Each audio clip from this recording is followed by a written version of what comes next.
It's a game changer. After a run rule victory yesterday, Arkansas has clinched the series, but today they've got their eyes set on a sweep. It's the second-ranked Razorbacks playing host to the Murray State Racers. From Baum Walker Stadium, alongside a former All-American Troy Eklund, I'm Josh Haley. Glad you're with us. And starting pitching, Troy, continues to be the headline for this Razorback team. It really has. Hagen Smith set the tone. Brady Tigert, excellent again. But how about this Razorback pitching staff only giving up 5 hits in 2 games? We talked about Tigert yesterday. 5 innings, 10 punch-outs, but only 1 walk. That was the thing that's so impressive about Brady Tigert. On the other side of that, Arkansas has been capitalizing off of walks. Jason Jones with a bases-loaded RBI walk there, and then the bats started getting going. Nolan Sousa with a base hit, scored a pair of runs in the 5th inning. Kendall Diggs with a no-doubter into the net in front of the Player Development Center. Ross Lovich had a huge game, knocking in Vahiva Aloy. There's Jones getting kind of a fister, gimme shot out to center field, scoring McLaughlin. Another base hit coming around, scoring Jones. Arkansas just kind of had a hit parade going. And then the 8th inning with Sprague-Lott on, Lovich back up again, found the gap, and that was the one that had the run rule, 11-1 for Arkansas. Well, you look at the numbers there, and for Arkansas pitchers, averaging nearly 15 strikeouts per game. Don't expect that number to go down any today, especially with who the Razorbacks have on the mound, the nation's leader in strikeouts per 9. Yeah, Mason Molina, again, he's not a big power guy. He's going to sit 91, 92 with that fastball. Has a pretty good breaking ball, but the pitch that he gets most hitters out on is an exceptional changeup. It dives down and away from those righties. Now, the Texas Tech transfer makes his 2nd home start of the year. And the lineup for Murray State and head coach Dan Skirka, Drew Vogel and Carson Garner have already homered in this series, but those have been the only offensive bright spots. They'll need some help here this afternoon.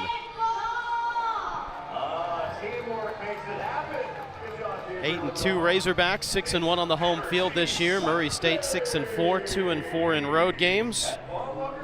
Your umpires this afternoon: Jeff Wright will call balls and strikes, Cedric Coleman at first, Morris Hodges at second, and Charles Savage Jr.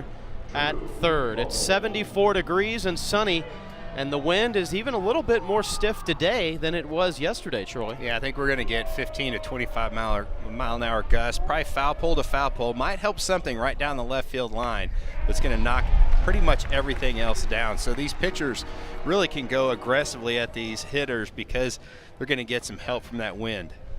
Drew Vogel leading things off. He hit an 0-1 pitch out of the ballpark to start the series on Friday. Takes this for strike 2, though. And this Murray State team, they are going to give a lot of teams a lot of fits. And with that veteran lineup that they have, Arkansas better not take a breath, because they're going to be everything they want and then some. Well, that's a way to start it for Mason Molina. There's that changeup we talked about, Josh. It just falls off the table. It's all about the arm slot, the motion. It comes out of the same tunnel, and then the speed difference, it dives down. It's not a huge speed difference. You throw the fastball maybe 90, 91, 82 with that change right there. Molina shaking off a couple of pitches from a guy he's very familiar with, Hudson White, behind the dish today for the Razorbacks. Those two battery mates at Texas Tech before coming here to Fayetteville. It's got to make that transition pretty easy when your catcher comes with you. Yeah, you're over 500 miles away from the last place, but the view from the mound is the same as it was before.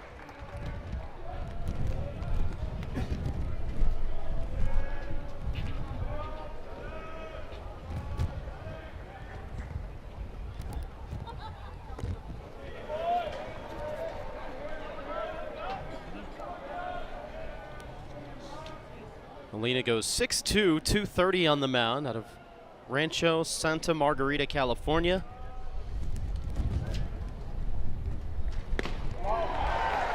Molina's ability to throw the fastball in different spots. The first strike was on the outside corner. That one was on the inside corner.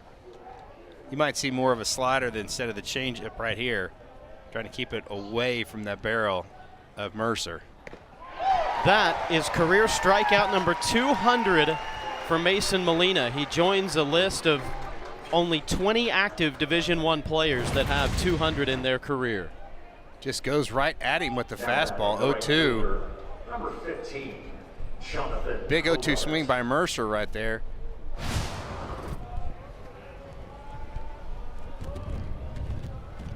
Of the 20 guys that are active in D1 baseball that have 200 strikeouts, 3 of them are here this weekend.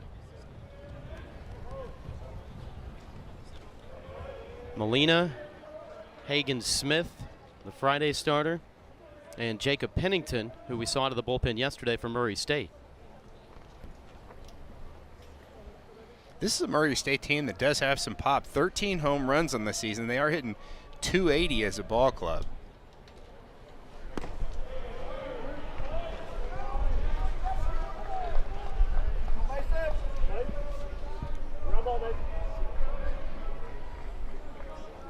Jonathan Hogard ahead 2-0 here. Maybe the time to be aggressive. He is fouled back. Molina spoke how much he appreciates he and Matt Hobbs understand each other, which is kind of the consensus among most of the pitchers you talk to. I was giving Coach Hobbs a little bit of a hard time. I said, this is all about coaching. And he just laughed and he said, no, it's not. He said, these guys do a great job. I love one of his sayings. He says, it's just a battle or a race to 2 strikes. And that's what they try to do, is get to 2 strikes as quickly as they can as the whole entire pitching staff.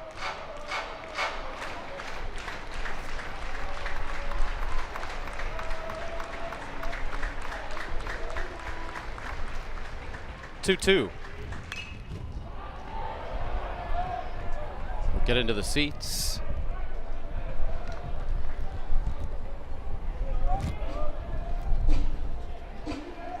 There's Matt Hobbs.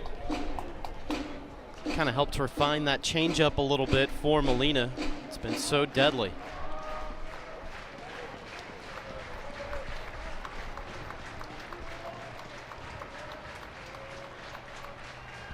Another 2-2. And Hogard just got enough of it to stay alive.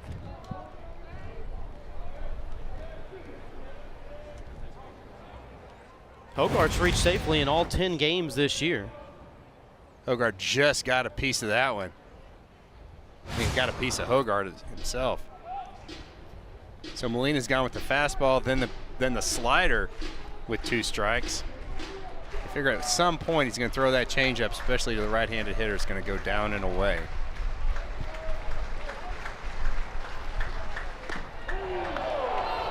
Boy, that didn't miss by much. Ran across the top edge of the zone.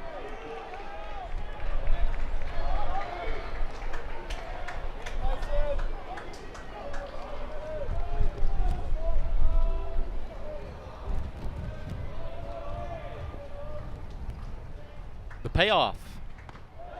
High ball 4. That is a gritty at bat for Jonathan Hogard. He worked for that one.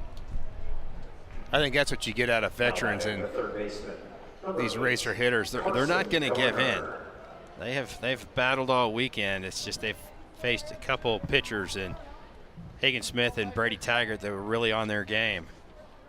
Hey, any way you can get a base runner out there. Brings up Carson Garner. Aggressive as usual, going after the first pitch. Only 13 players in the country have 6 home runs on this young season. He's one of them. Launched his 6th yesterday. Yeah, really nice swing. He's definitely got some power to all fields.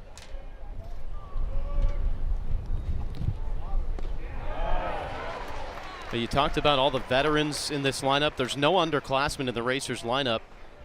And every game of this series, if you add up all the career Division I games played, over 700 all 3 days for Murray State.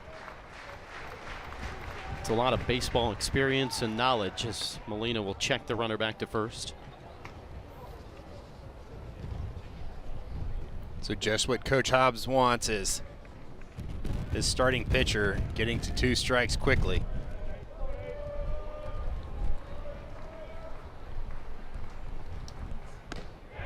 Got him swinging. 3 strikeouts in the first for Mason Molina. How about 14 strikeouts yesterday for Razorback pitching? They start right where they left off. 3 punch-outs for Mason Molina in the first.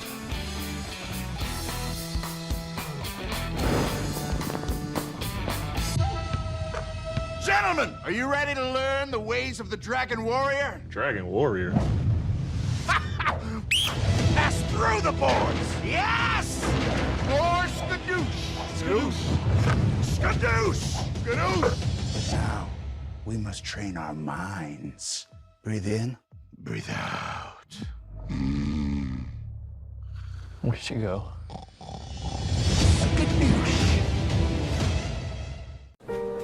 Okay, when you turn around, you're gonna see some more. You have a turkey and cheese. Let's imagine that LL Cool J has a bubble around him. Do we want to be inside? There are some situations that young homeowners turning into their parents just can't handle. Yep, there he is. There's my nephew. Now, I got a video of him playing piano. That's not how you take a selfie. Progressive can't save you from becoming your parents, but we can save you money when you bundle home and auto with us. 3, 2, 1. We don't need a countdown. Just take the picture. Josh Haley and Troy Eklund back with you at Baum Walker Stadium. And for this Murray State team trying to steal a game of this series, they turn to another veteran right-hander. Ryan Fender gets the go. Yeah, you got to love having a senior as your Sunday starter. Fender's going to really compete out there. He's going to sit in about the upper 80s with that fastball. See his numbers from the last 2 seasons. You're going to see Fender, he'll be right over the top. He does pitch what they call like some tilt in that fastball. Will have some sink on it. And the big thing for him is opponents are only hitting 148 off of him this season. Hey, he's had a good year, and he'll hope to continue that success today. Easier said than done, though, as we look at the lineup for the Arkansas Razorbacks. This is the 10th different lineup for Dave Van Horn and game number 11 of the season. Sprague Lott continues to have a big year. Jason Jones has got a couple of RBI in the first 2 games of this series. How about Will Edmondson getting another start? Well, if you go 2 for 4 with a RBI and a walk, you're probably going to get penciled in for the next day. They're doing all right. Edmondson has reached safely 11 times in his 4 starts this year. Guy that comes from Hutchinson Community College, where he won the 2023 Jayhawk Conference batting title.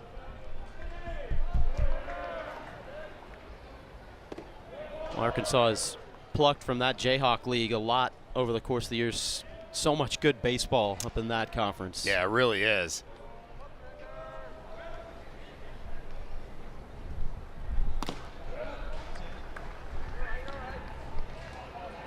And when Fender's on, you're going to see a lot of ground balls with him with that, over-the-top release, a lot of downhill angle action on that. Also has some sink on that fastball. It's the second time in 2 games that Will Edmondson's almost took one on the chest.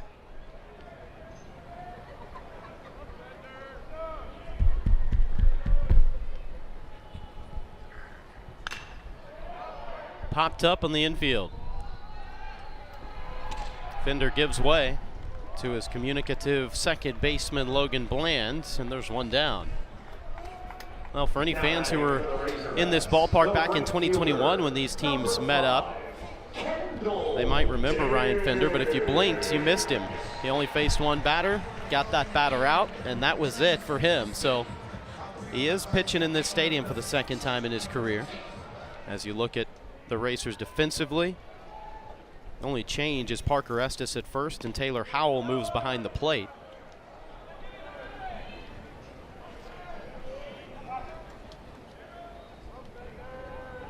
Kendall Diggs, a very patient hitter. Lifts this up. Drifting foul down the left field line. Not able to make the play. That's a whole lot of wind playing with that ball right there. That's just such a tough play. The left fielder's got to come from so far. Probably the guy at the best angle is the shortstop, but I think he was playing more up the middle, so really didn't have a chance as Vogel to get over to that baseball.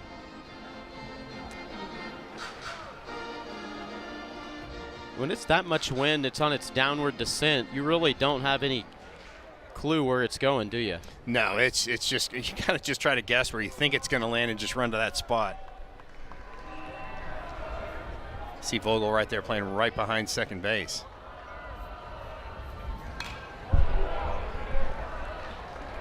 Left Ryan Fender just going right at Kendall Diggs right there. 2 strikes. I'm not going to waste a pitch. Sometimes you get hitters to think that they are almost trained to say, okay, I'm not going to chase one out of the zone. You throw one right down the chute and maybe catch them looking. Hard hit to the right side, but with the shift on a little bit, Bland shading towards that side, makes the play, and there's 2 down. Brings up Vahiva Aloy. Well, 6th-year head coach Dan Skirka said about his veteran right-hander Ryan Fender, he said he looks like a tight end out there on the pitching mound, and it's an uncomfortable at bat for right-handed hitters. Well, those big guys like that are a little thicker too, it almost looks like they're, instead of being 60 feet 6 inches away, maybe like 48 feet.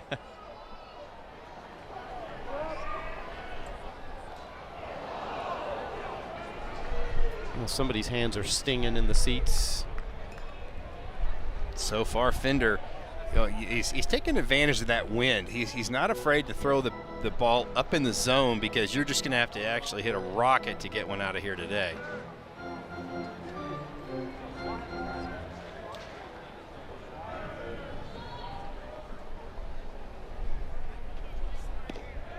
Aloy's hit the ball hard this weekend. Coach Dave Van Horn in the post-game press conference yesterday said Aloy hit one that on another day would have been out of here easily, but came up well short. Hit to short. Vogel on a line to first. Razorbacks go in order in the first. We've played 1 and scoreless.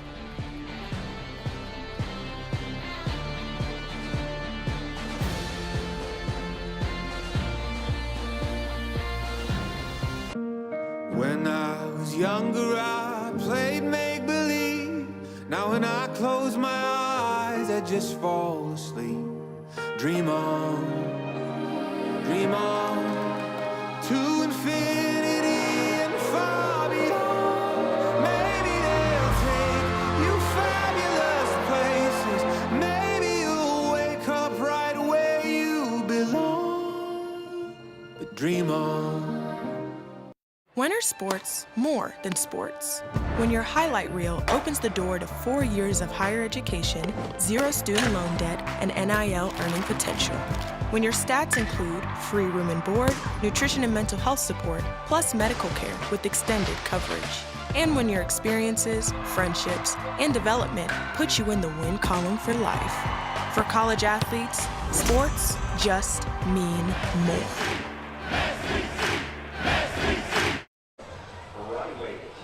Sunshiny day in Northwest Arkansas. Great day for baseball, even though it is a little windy, but hey, we'll sunny and warm in early March. We'll take some wind and nice temperature any day of the week. No doubt.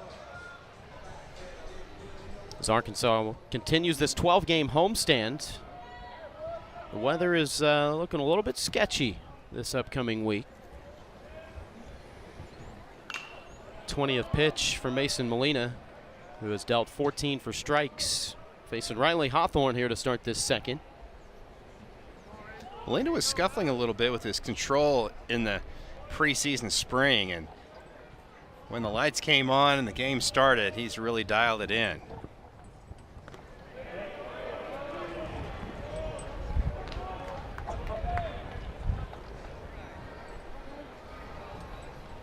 Averaging nearly 20 strikeouts per 9 innings through the first 2 starts, which is the best in the nation.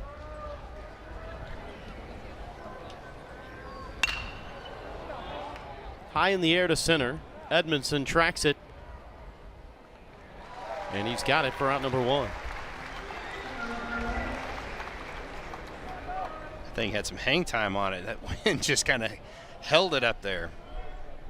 Now batting, the designated hitter. And definitely a day that both pitching staffs can really look to pitch to contact. That's where you're going to see a lot of guys aggressive early in the count with those pitches. Not trying to nibble at the corners too much. First appearance of the series here for Dalton Rudd, who's the DH today. Makes his third start of the year, 1 for 7 at the plate, but has walked twice.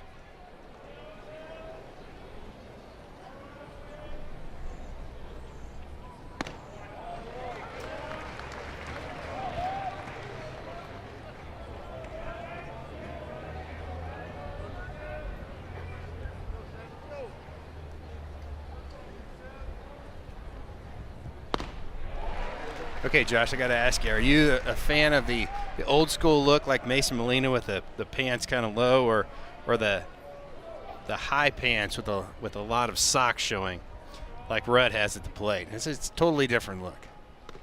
1-2 just up high. I tell you, and this is going to sound, I don't know, maybe different, but in baseball it fits. It depends on the position the player is. For pitchers, I like to see the pants all the way down to the cleats. If you're a middle infielder, then I can go for the high socks look. Okay. I give you that. You don't see very many pitchers, have the high sock look.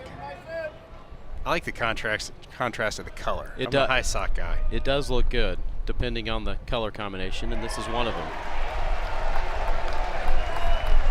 Well, the crowd certainly liked that. Dalton Rudd did not. Rudd thought he had himself a walk. That's the pitch at the bottom of the strike zone. See if saw Hudson White kind of helped that just a little bit. I don't think he needed to. It looked like that pitch was in the zone. Sometimes you see catchers do that and almost like change the opinion of the umpire. Yeah, I'm thinking they bring it up too much, trying to sell it too hard. He doesn't get that call. Taylor Howell, the hitter. Team leading 12 home runs last year for the grad transfer from Memphis, and has launched 25 in his career.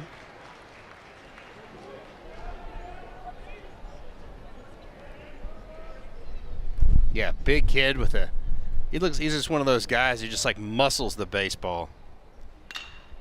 That ball's hammered. Towering shot to deep left center. Kiss that goodbye. Third solo homer of the weekend for Murray State. That's where all their run support has come from. And Taylor Howell with his second of the year. How about 105 exit velocity, and he hit it 443 feet.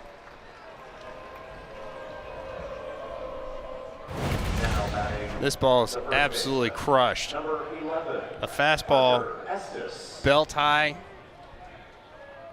almost right down the chute, and Taylor Howell did not miss it.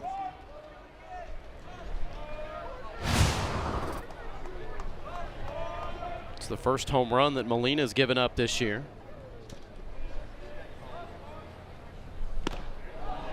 Parker Estes going after the first pitch.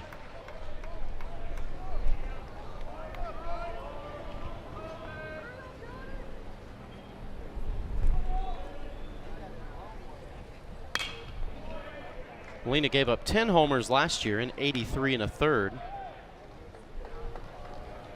On his way to another all Big 12 selection for Texas Tech. Finished with a 3.67 ERA. Well, you got to give him put a little asterisk right beside that, because the wind blows out in Lubbock, and if you've ever been to Lubbock, you know it blows every single day.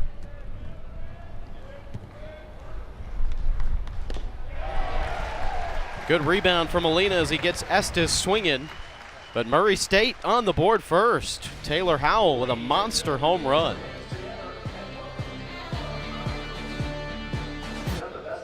Back at Paul Walker Stadium, and for this Murray State team who's about to begin their second year in the Missouri Valley Conference, the preseason poll has them slated 4th. That's a tough league too, Troy. Oh yeah, you see you got Southern Miss, it's all the way down in the 5 spot. Everybody on that lineup in that conference, I would have to be a little concerned when they rolled into town.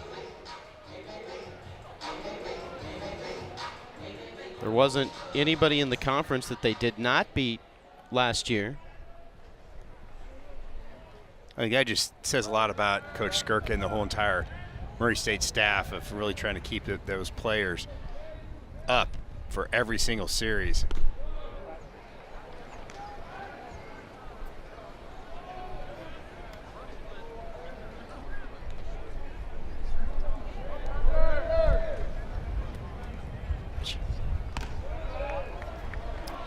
Again, for most left-handed batters, it seems like Murray State, you see him right there playing the shift where the shortstop, Vogel, is on the second base side.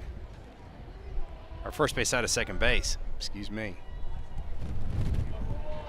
It's really helped them. They've got a lot of balls that were hit right back up the middle. Behivaloy, I think, hit a pair. Would have been base hits normally, but that defensive positioning has really helped them. McLaughlin, a 500 OBP when he's the leadoff man in an inning this year. Go ahead and add to that. Second most walks on the team with 9, trailing only Kendall Diggs. Now batting for the Razorbacks. The thing about McLaughlin, he's not really a threat to steal. Jared Sprague lost. Coming off some minor knee surgery from a season ago.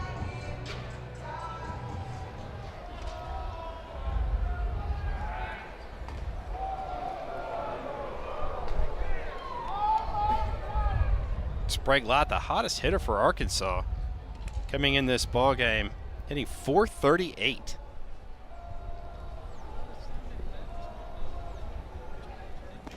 Wow, nice pick right there. That's Howell, the catcher. He saved a base for sure. I think that's where it's advantage having a big, tall catcher. Big wingspan, speared that one.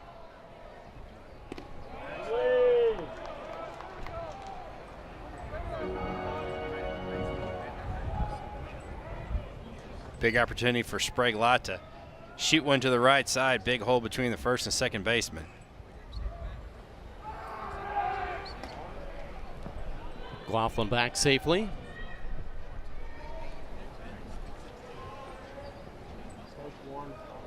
First 2 appearances for Ryan Finder this year would be base stealers 5 of 6.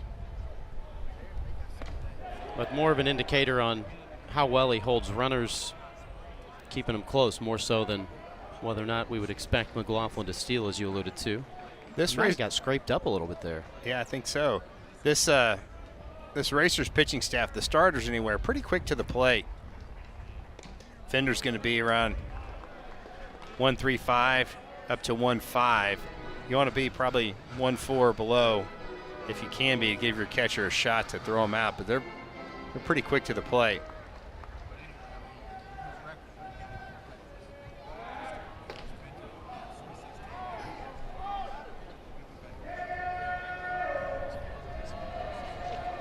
Sprague Lott, who's hitting in the 5-hole for the second straight day. Hit 3-hole on Friday. This ball hit a mile up into the sky. Settling at the track, making the catch is Riley Hawthorne. Well, you're talking about millimeters from, you hit that in a little bit different spot on the bat. It's way out of here like Murray State's was in the top of the inning. Yeah, got under it just a little bit. Number 13. Launch angle 41 degrees, and that was the difference between the home run last inning and that ball not getting out of the park.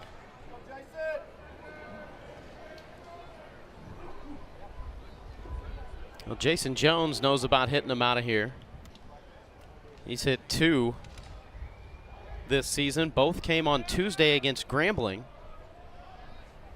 One being a grand slam. And for Jason Jones, not a bad week. 8 RBI in 3 games. That'll work. 10, sorry, I shorted him. 2 in each of the first 2 of this series.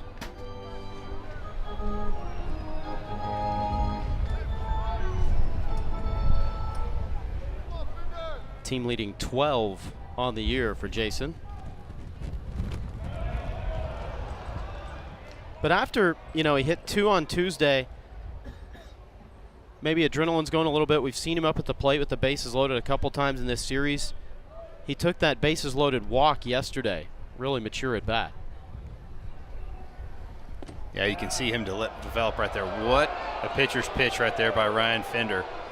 That is painting the bottom part of the zone at the knees. That was the breaking ball of the pitch before.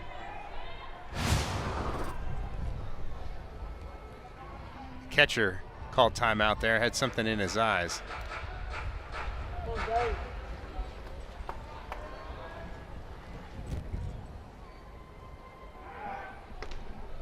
Pretty safe lead over there for Ben McLaughlin. But Jones is the guy that just has tremendous exit velocity. He just hits the ball square when he gets a hold of it.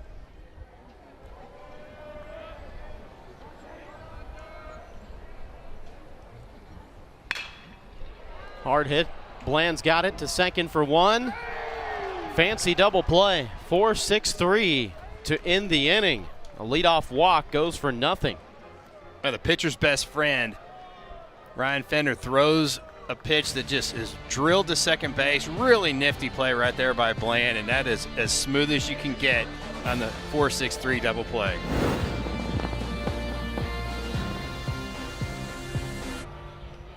Back in Fayetteville, crowd enjoying themselves on a Sunday afternoon, mid-70s. Getting your dose of vitamin D this weekend. It's been a beautiful weekend altogether. I don't think a lot of fans are thinking, I better try to find the sunscreen right in early March. Got to check the expiration date on that stuff, see if it's still good. Let's see if a good defensive play carries over momentum to the offensive side for Logan Bland, who started that double play. You see that happen a lot, don't you? The guy makes a great play on defense, and he's the leadoff guy the next inning. I've heard some players say, absolutely, it helps me, and then I've heard others say, that's the most ridiculous thing I've ever heard. What was it for you? I liked making a good play and then coming up to hit. It just kind of got those positive juices flowing, I think. You feel like you're helping the team. Baseball is so mental.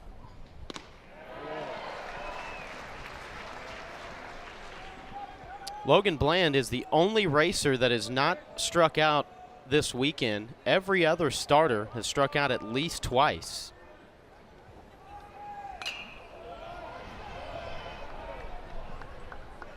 He kind of just marches to the plate with a demeanor about him of, I'm here to battle you. Yeah, you can tell he has a different confidence level, and I think as a hitter, you or anybody, you have to have a little bit of an edge on you. You don't have to verbally say it, but just kind of know in your head that, hey, I'm better than you. Oh, that's the first time.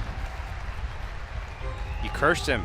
First time for everything. Molina's got 6 strikeouts. It's the changeup. Watch this thing dive down and away. He just turns that thing over, and again, it starts in the zone, and then as a hitter, you can see he was out on that front foot just a little bit.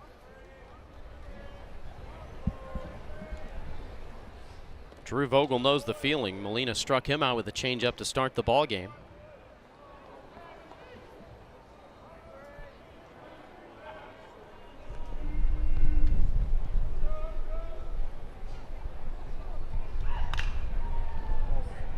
It's popped up, drifting back. White trying to track it and watches it go back into the seats. For Vogel, who's drawing some attention from scouts, one of the team captains, having a great start to the year. I could definitely see Drew Vogel getting drafted. Really athletic guy. Good command of the strike zone. This ball's well struck to right center field. Going back to the track is Diggs. Makes the catch. Gosh, that's into the wind, and he still hit it to the warning track. Yeah, on a regular day, that's going to hit off the scoreboard. He smoked that ball. How about 102 off the bat?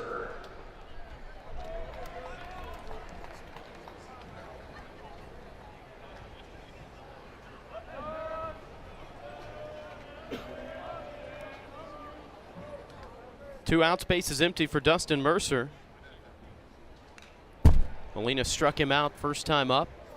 Mason's 200th career strikeout.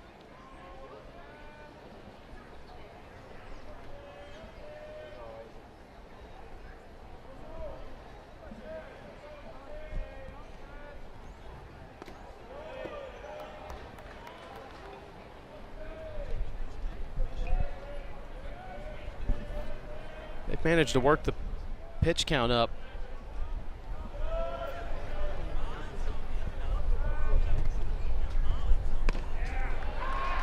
Of the 46 now, 31 for strikes for Molina. Mercer didn't like that when he painted the outside corner.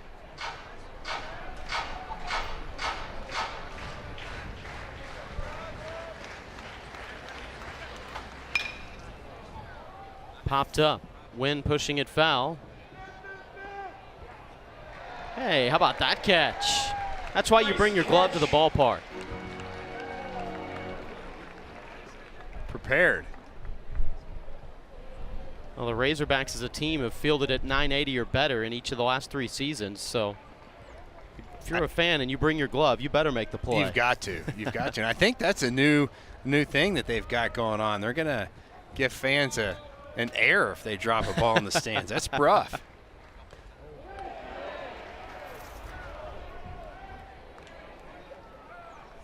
Have to run polls before you can go to your car at the end of the game.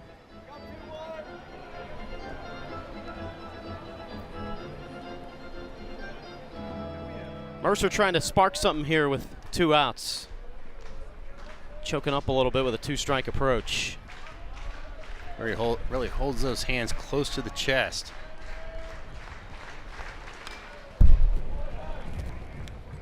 Well, this guy's a hitter. Last year, Dustin Mercer, first team All-Missouri Valley, led the conference in hits and runs. Really spreads out. I like that. So you really just take away the stride with 2 strikes. On the outside edge. How about 7 for Molina? Great job right there, painting that outside corner, the big sweeping slider.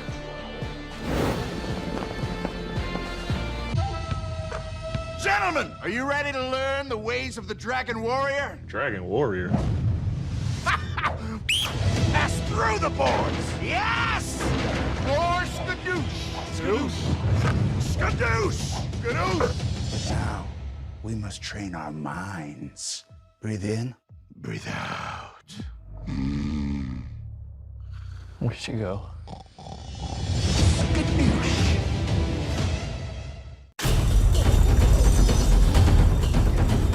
There they are. Everybody get their banking done? Let's go, drive, we gotta go. Someone's in a hurry. And 1 Mississippi, 2 Mississippi. Can we go? Yeah, faster. Oh, no, siree. You see, I get discounts for my safe driving with Snapshot from Progressive. You should see my savings. They're nuts. You told us he was a skilled wheelman. No, I'm a wheelman. His family name on my mother's side. What? Irish. Back in Fayetteville, SEC West preseason poll. Toughest division in the country without a doubt. I mean, you look at that list and you got 3 teams in there that have won a national championship in the last 5 years. Yeah, I don't think that there's anybody that you pencil in if they're on your schedule going, okay, we're going to win 2 or 3, we're going to sweep them at all. It's like it is going to be a dogfight. After Mississippi State won that national title, you know, they've kind of fallen on some tougher times, and it just makes you sit back and look and go, well, I mean, somebody's got to lose in these games. You can't both win, but how about this? Big swing put on it by Nolan Souza. The freshman's first home run.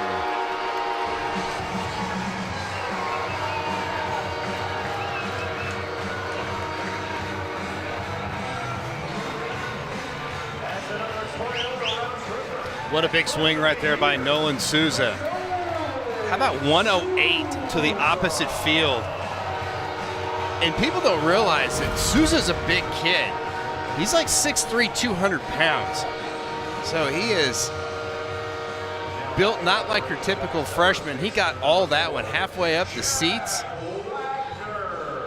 That was a phone call I think DVH really enjoyed getting from Rick Nomura. Rick Nomura is an assistant coach. His brother's the head coach of Nolan Souza's high school. And it's like, hey, coach, this is Rick Nomura. I've got a good one. You need to take a look at this kid. Pretty good scouting report. It's played out well so far. Jack Wagner getting an opportunity in the lineup today, and he's made good use of his opportunities so far. 3 for 9 at the plate, reached in 5 of 11. Couple of doubles and 2 runs driven in for Wagner. Started his career at Kansas, played 3 years there, and then had a dynamite year for Tarleton State a season ago. Yeah, Wagner's a really talented guy. It's just one of those things you're just trying to figure out, if you're Dave Van Horn, of how to get everybody some playing time, because there's so much talent on this roster, both on the pitching and offensive side. Let that ball travel deep in the zone. I was going to say, he looked like he took that one out of Howell's mitt.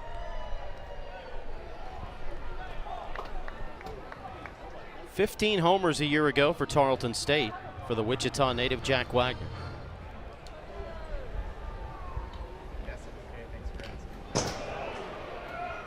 Got the knob of the bat.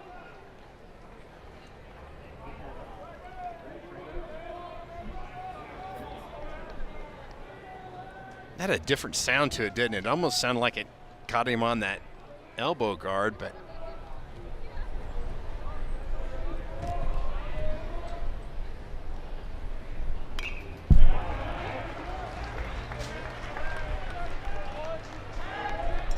this pitcher, Ryan Fender, Coach Dan Skirka said, "I'll be high 80s, low 90s guy. I'm not sure what he's calling his breaking ball this year. Maybe, maybe a slurve somewhere in that vicinity."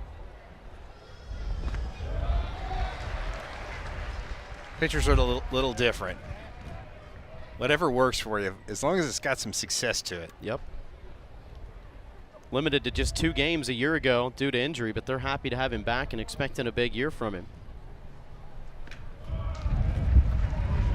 Good job by Wagner. He's battled back.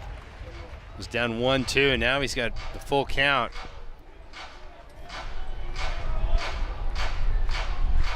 Finner does not want to put another runner on base. Make him earn it. 5th-year Racers payoff pitch. Called strike 3. First strikeout for Ryan Fender. He's going to roll that breaking ball in there. Looks more like a true curveball, straight over the top, 12-6. How about 10 inches of horizontal break and 11 inches of vertical break? That's got some pretty good bite to it.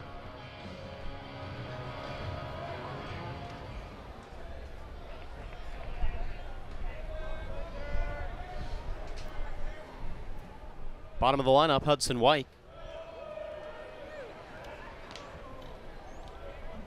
Razorback hitters have not struck out a lot this weekend. That's only the 10th strikeout.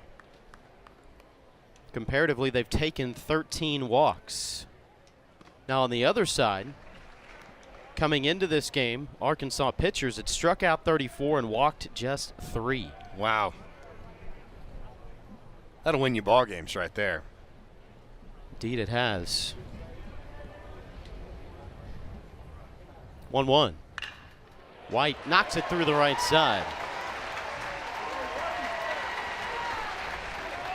White hit it against the shift.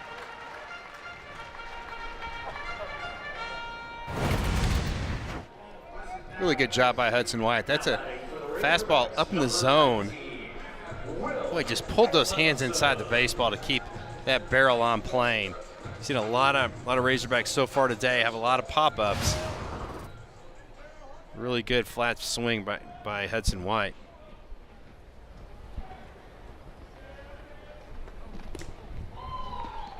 One ball game, a pair of solo home runs. Taylor Howell in the second for Murray State, and Nolan Souza hitting his first college home run to lead off this third. And we'll see a visit from pitching coach Stephen Adkins. He came in during the middle of the fall prior to last season, and so didn't have a lot of time to kind of institute what they were trying to do. They had a good year as a staff last year, but they're off to a really good start so far this year. And, you know, Troy, you look back at the last 2 games of this series, his starting pitchers have allowed only 4 runs in 10 innings pitched. That's given you a chance to win. They really have, and I've talked to Coach Skirk about that today, and he said it's the veterans we have on the mound. They're just the competitiveness that they have, and that's all you can ask for in a situation like this. You've got big crowds here this all weekend long here at Baum-Walker Stadium, and you look back, there's a couple plays that have really could have turned the tide. Talk about there was a pickoff attempt by Hudson White that looked like it was going to go down the right field line, and the runner's on base, and it hits the base runner. There's just a couple plays that have not gone the Racers' way. First pitch after the visit, Edmondson into center field. Gunning for third. Good aggressive base running there by Hudson White. And those runners on the corners here with 1 out in the third.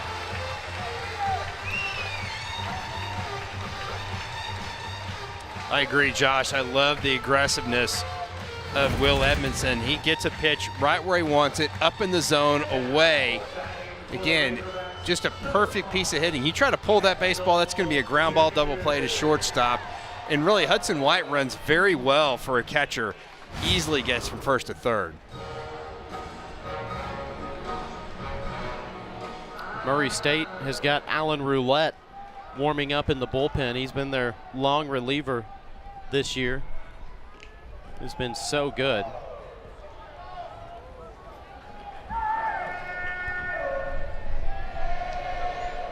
Mr. Patient at the plate, Kendall Diggs.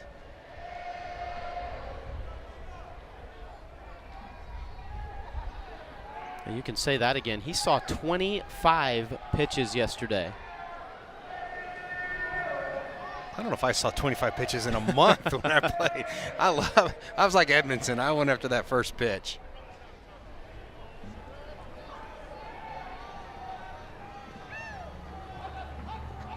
Really long hold right there by Fender. Edmondson, got caught stealing in the first inning yesterday, but he's got great speed. I think that's what the Racers were thinking. We're trying to keep that double play in order and try to get out of this inning with a ground ball.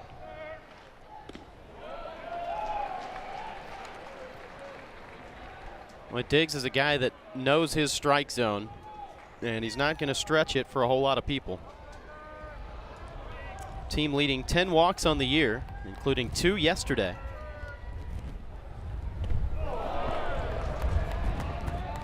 Went after that big changeup right there.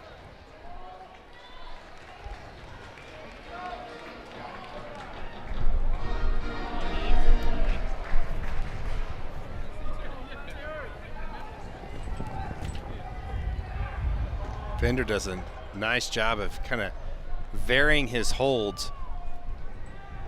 That's what you want a pitcher to do. Sometimes hold for a while, try to maybe freeze that base runner. Sometimes go quick to the plate. Diggs has been one of the best this year with runners on base, hitting .429. I think that was Kendall calling timeout right there, and that's why home plate umpire Jeff Wright's going to make notation of that.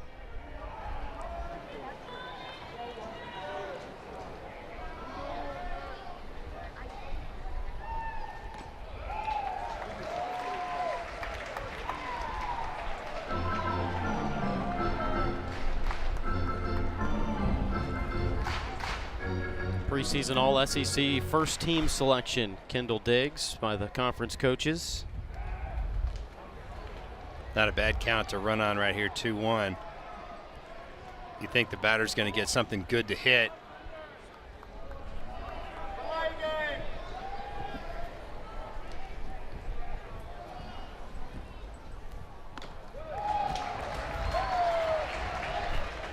Well, he should here, 3-1.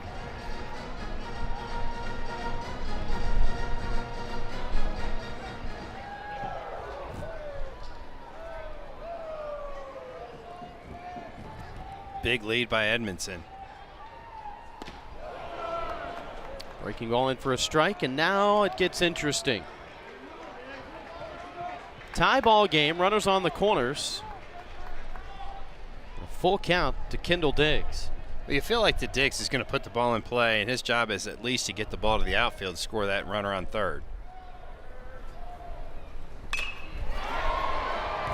Hit up, should be deep enough to allow Hudson White to tag, and it is, and the Razorbacks take the lead. Now you can count on your veteran to come through. RBI number 8 on the year for Kendall Diggs, and the Hogs take a 2-1 lead. Kind of rewind that just a little bit. You think about the good read off the bat by Hudson White to go from first to third, allowed him to get to third base right there, and that's exactly what you want Diggs to do. And Hudson White made sure that ball was caught, easily got to home plate, but again, heads up base running by White to get over into scoring position. First pitch, Vahiva Aloy going after it and lining it down into the left field corner seats.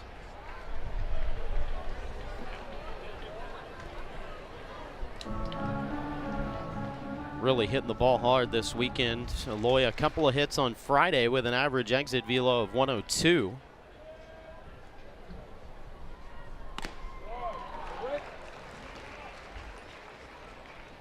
Aloy's hit in 5 different spots in the lineup this year. Spots 3 through 7 in the 3-hole for the second straight day.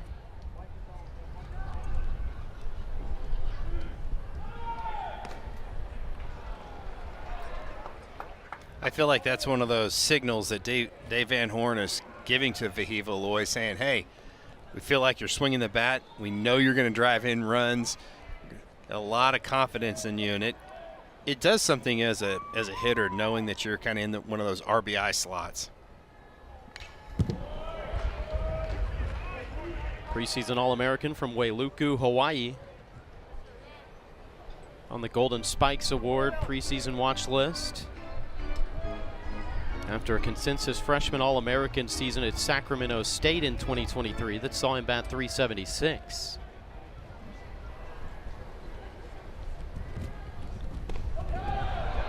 Almost got a piece of Aloy right there. Now Edmondson's going to get a head start.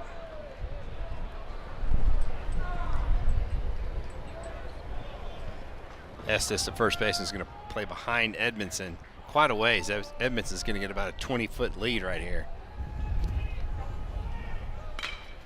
Turns on this. Hooks foul quickly. Ryan Fender only threw 25 pitches through the first 2 innings. But he's already over 25 here in the third alone. 31 strikes, 22 balls of those 53 pitches.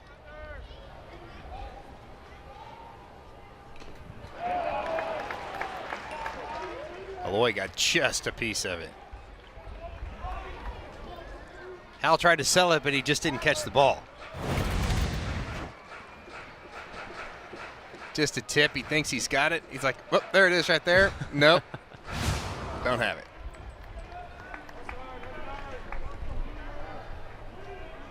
See if third time's a charm. This payoff pitch. Apparently got a piece of that too.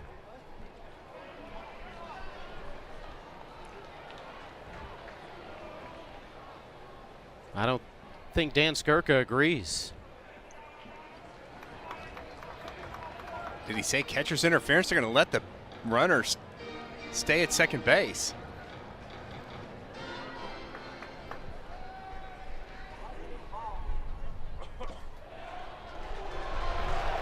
Boy, that didn't miss by much, just a little bit inside.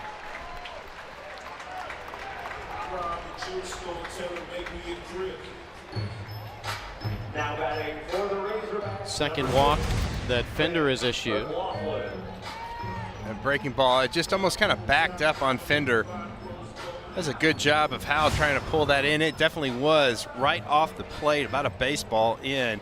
And Dan Skirka is going to go to his bullpen, go to his left-handed pitcher right here.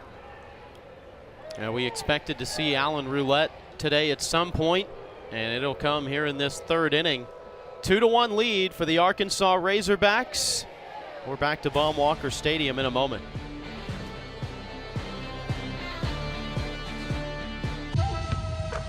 Gentlemen, are you ready to learn the ways of the Dragon Warrior? Dragon Warrior? Pass through the boards! Yes! More skadoosh! Skadoosh! Skadoosh! Now, we must train our minds. Breathe in, breathe out. Where'd she go?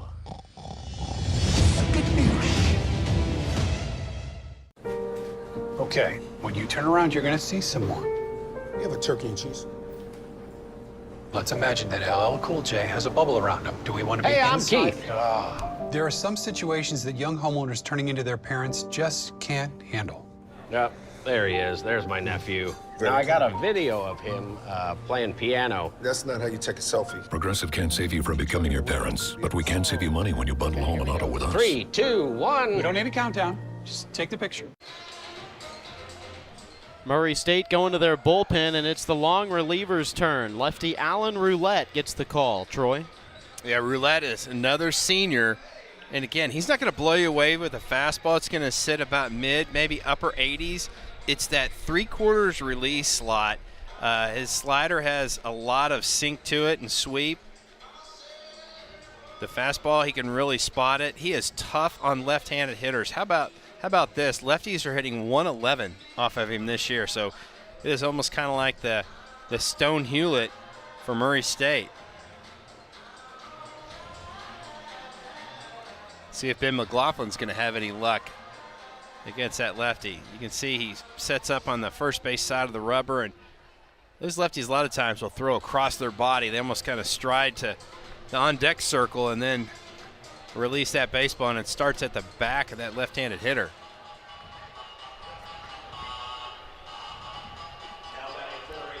Ben McLaughlin, the batter for Arkansas, who walked his first time up.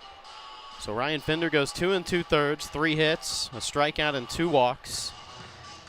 Run total still up in the air, responsible for the 2 on base right now. I think if you're going to have any success against Roulette, you're going to have to, if you're left-handed, kind of think up the middle the other way, almost to shoot that ball where the shortstop normally plays.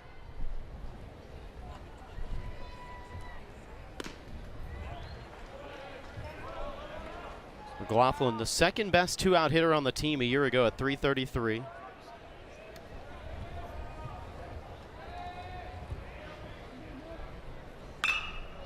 Hard hit grounder to short. Vogel's got it. Fires over to first. Roulette out of the bullpen to calm the storm a little bit, but a big swing to start the inning. How about the freshman from Hawaii, Nolan Souza? A no-doubter out to left field, 108 as an opposite field home run. That's some juice for a freshman.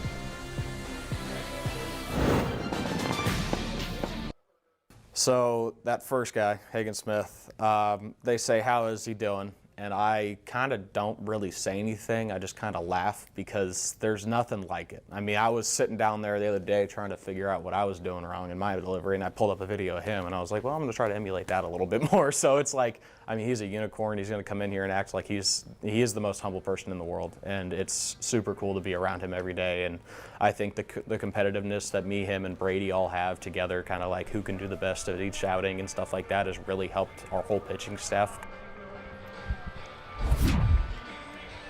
You look at what they've all done so far this weekend, and Molina's line today through 3 innings. It is all-American type stuff from all 3 of those guys. It really is. And again, the thing that's so impressive is their command.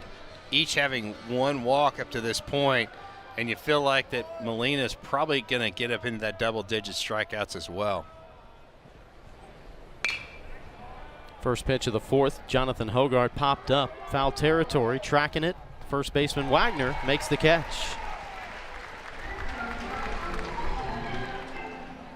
You know, that doesn't look like that important of a play necessarily, but I kind of get the feeling with as much pride as Dave Van Horn takes on defense that if you're a guy trying to find yourself more playing time, making plays like that will do it. Yeah, you better squeeze it when that ball comes at you. And the other thing it does is it's one pitch, one out. That's a way to let your starter go deeper into the ball game. You know, you drop that ball, next thing you know, it's a 5-6 pitch at bat.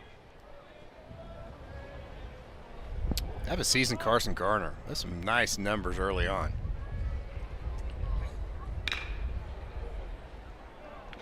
Angles foul after one hop. Garner leading the Missouri Valley in OPS and slugging.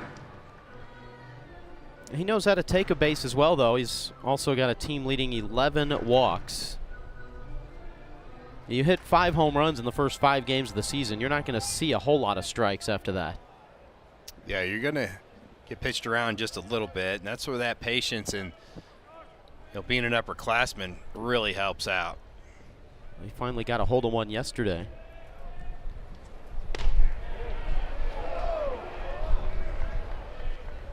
Molina nibbling with that changeup just off the plate.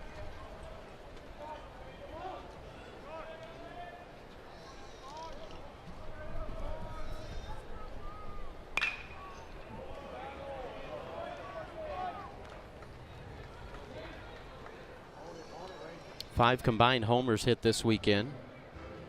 One on each day for Murray State. Razorbacks have homered each of the last 2 days.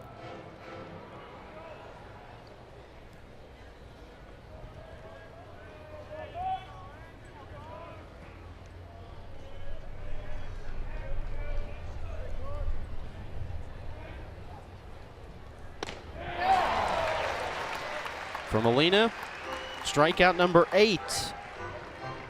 That's what you get when you're a pitcher that has good command. You throw one pretty well off the plate, but in the hitter's mind, they think that, okay, I know he's going to be around the plate, so I'm going to be more aggressive. Did it make sense with that comment, Josh? It did. Okay, it did. All right. Just didn't know if I spoke for a while and just kind of talked in a circle. Now you know how I feel about 30 times a game. Big sweep on that pitch that's left up high. And the thing is, this is a really, really good Murray State Racer baseball team. Veteran hitters, and they have really kind of hit a buzzsaw with all 3 Arkansas starters. Appeal to third, said yes, he did go around.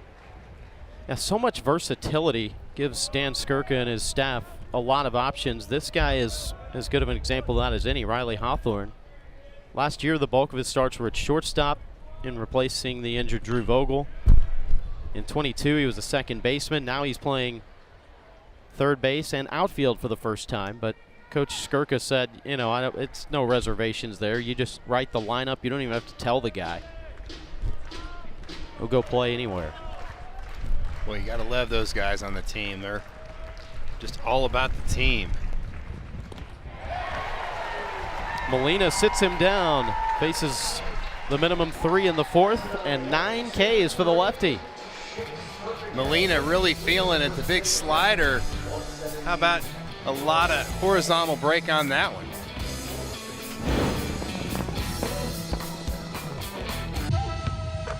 Gentlemen, are you ready to learn the ways of the Dragon Warrior? Dragon Warrior?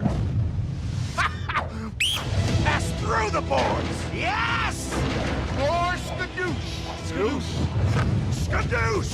Skadoosh! Now, we must train our minds. Breathe in, breathe out. Where'd she go? See, Home Quote Explorer lets you easily compare home insurance options so you can get what you need without overpaying. Yeah, we spent a lot on this kitchen. Oh, yeah, really high-end stuff. Sorry, that's our ghost. Yeah, okay. It's more annoying than anything. Too bad there's mold behind the backsplash. Yep, there's mold. Well then, let's see if we can save you some money with Progressive. Guess how much I originally paid for this fireplace? $23. Materials and labor. Just ignore him. You got bamboozled.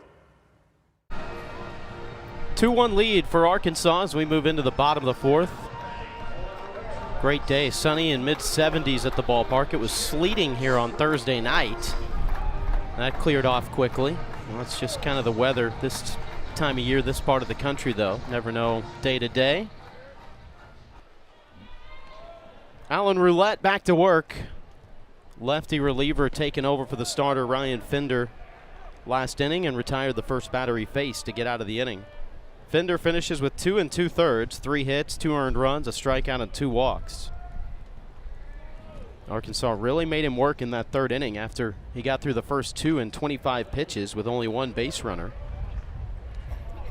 Throws 30 before being pulled in that 3rd. But now they turn to Alan Roulette, and this guy, all he's done this year, 2 relief wins, both of them spanning at least 5 innings. I mean, most relievers, Troy, will go their entire career without even having a 5-inning outing. Yeah, that's really nice to be able to pull out the bullpen for the Racers. And he's just one of those guys, I almost describe him, he's just like a slinger. Yeah, he just kind of slings that baseball up there. This ground ball will sneak through. That's kind of been the story for Jared Sprague-Lott, just finding a way on base in a variety of different fashions. But he has definitely taken the opportunity he's been given to get the starting role right here and doing a lot with it. Well, if you're an Arkansas fan, here's some good news for you.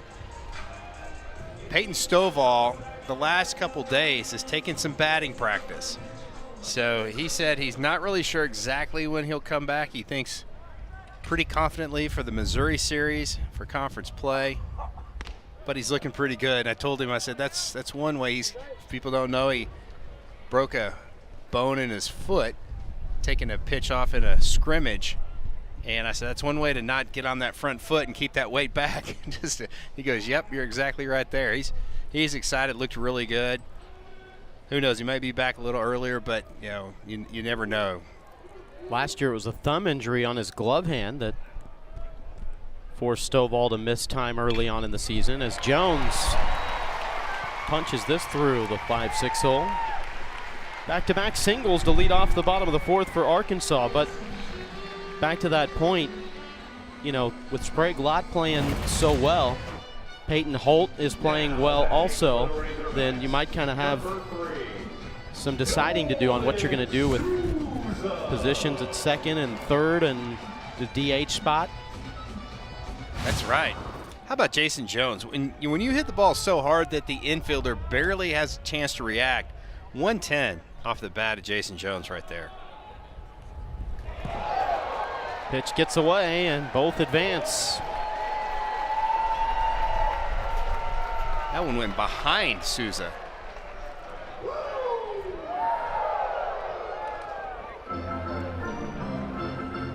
Now the freshman has an opportunity to get a few more RBIs.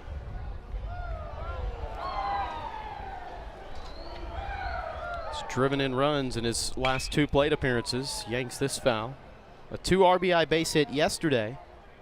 That came after he walked in his first plate appearance, and then in just kind of a situational change as Murray State brought in a left-hander, then the Razorbacks pinch hit with Hudson Polk, a right-hander who had a sac fly, but Souza having such a good day, you kind of got the feeling he would probably be in the lineup again today, see if that bat was still hot, and it clearly was with that leadoff homer in the 3rd. Just foul, inches from tagging first base. Well, the Racers are playing the corners in, trying to cut this run down at the plate, but they're going to concede the run up the middle. Shortstop and second baseman playing back, but Souza hit a couple really hard ground balls right down the first base line.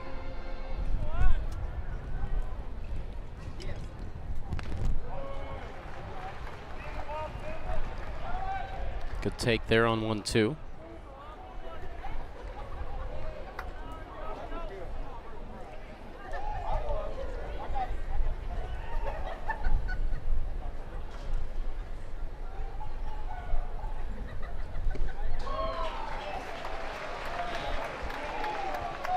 Full count now.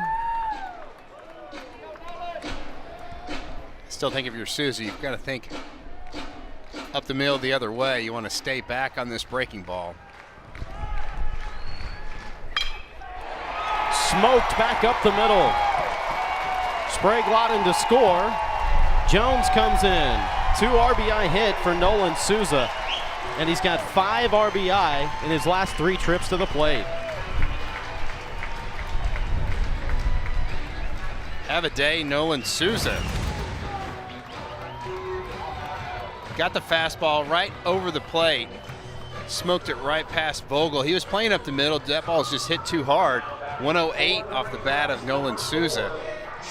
About 3 of the Razorbacks' 4 runs scored come off the bat of Nolan Souza.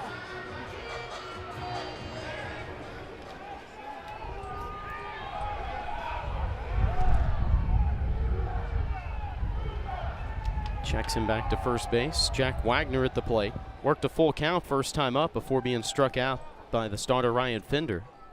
How big was that wild pitch right there? Because Souza was going to be bunting. That allowed both those runners to move into scoring position. That's a base hit that scores 2. And it's the little things that come back to haunt you.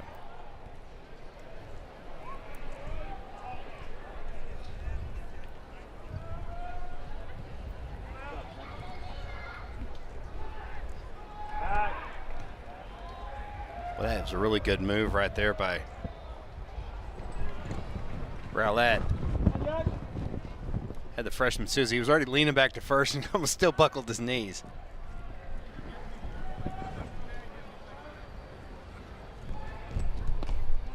Roulette went 5 1/3 in relief on opening weekend against Purdue Fort Wayne. Only 1 hit, 6 strikeouts and no walks. And then in the rubber match at Louisiana Monroe last Sunday, 5 innings, 4 earned runs, earned the win.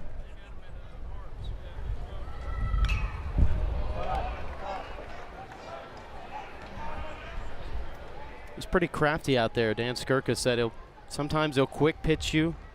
He'll use the pitch clock to his advantage, kind of just playing some mind games with the hitters, so to speak.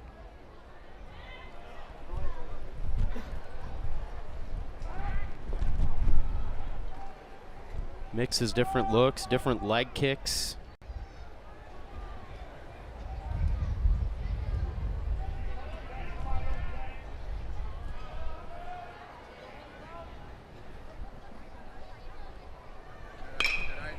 Grounded to short. Flipped to second for 1. Relay not in time.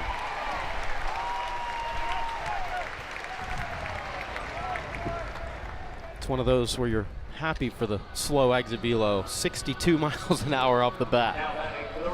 Yeah, if you hit that ball on the screws, it's definitely going to be a double play. And that's all that Vogel and Bland could do is just make sure you get that first out, because when it's hit that softly, you know in your head, just that mental time clock, it's like, okay, there's just not enough time to roll 2.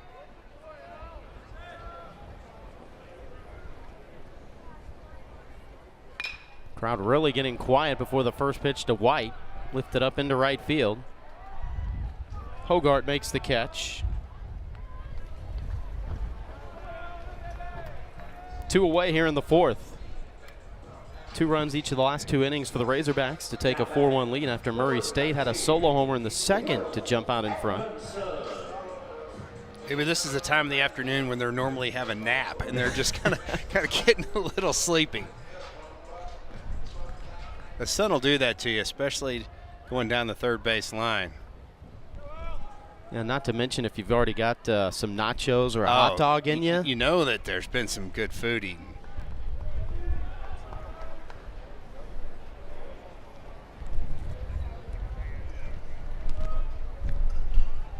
Edmondson with a hit last time up. Yeah, jumped on that first pitch.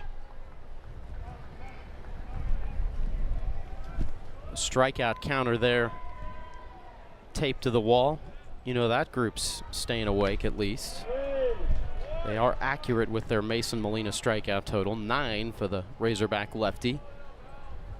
But they missed one. No, I take that back. They're probably sleeping too.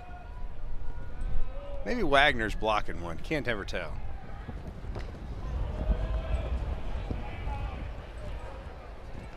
Yeah, if you're getting those printed up, you go into the print shop. Say you're going to a baseball game. For any normal team, you know, you need maybe 10 of them, and that's a stretch. That's but right. Lately for Arkansas, you need at least 20.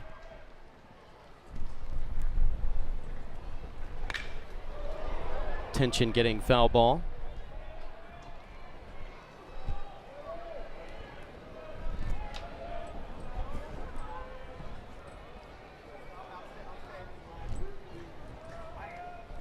Out of Luther, Oklahoma.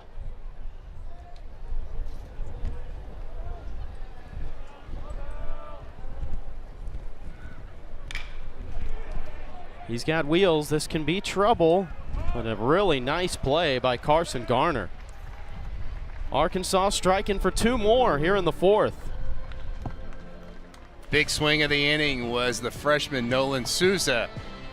Took advantage of a pair of runners in scoring position. The bullet back through the box. His 2nd and 3rd RBIs of the day.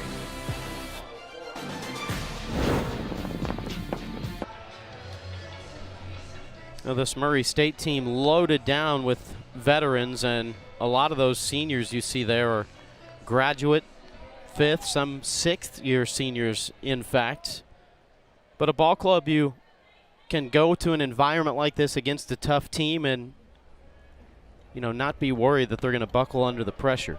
Yeah, that's right. You think about all 3 of these games, and even the ones that the first 2 ball games, that the Racers were in each one of those games up to a certain point.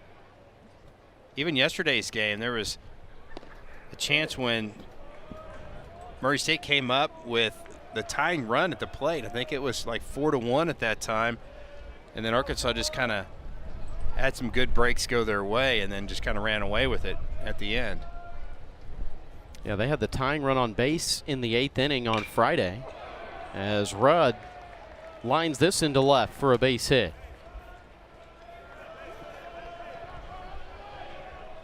First time the leadoff has been aboard today, only the 3rd base runner. It's not a bad pitch. That is down and away. Rudd just put a good swing on a good pitch.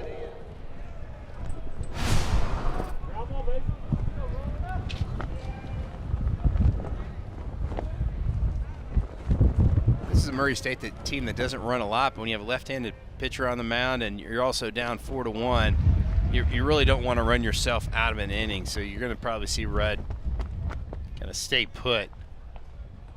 Especially with Taylor Howell up. Last time, a 443-foot home run. It was a tape measure shot. You hit one 440 feet, then you're bunting. If I'm Dan Skirka, I'm like, after this game's over, say, son, we need you to swing like you did last time. This ball's absolutely crushed. Talk about a guy that just muscled it out there. When you see Jason Jones just turn his head and start walking the other way, you know that ball was absolutely juiced.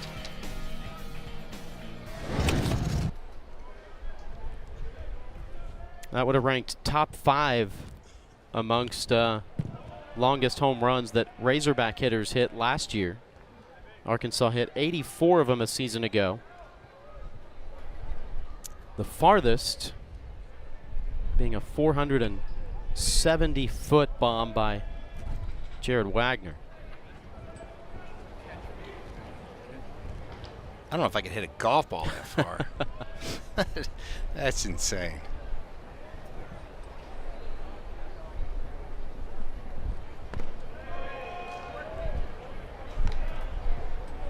Really long pause right there by Molina. Sometimes that'll lock up both the base runner and the hitter.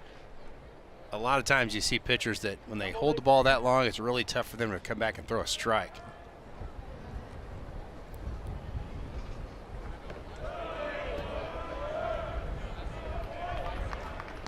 That was a changeup that Molina didn't throw where he wanted it.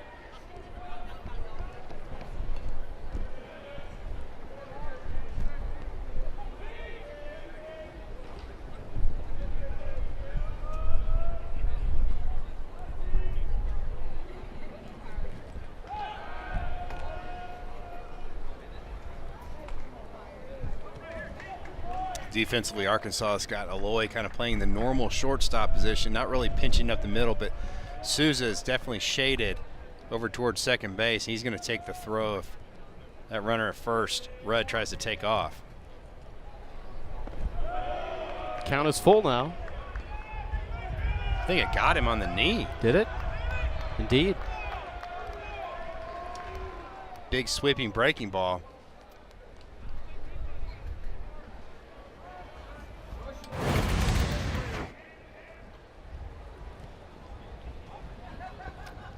And it usually is all by the sound. You really can't see that if you're the umpire, and he's pointing to it. That is a reviewable play, and as home plate umpire Jeff Wright was walking back to home plate, he kind of looked over at the Arkansas dugout, maybe to see if they were going to have anything to say on that.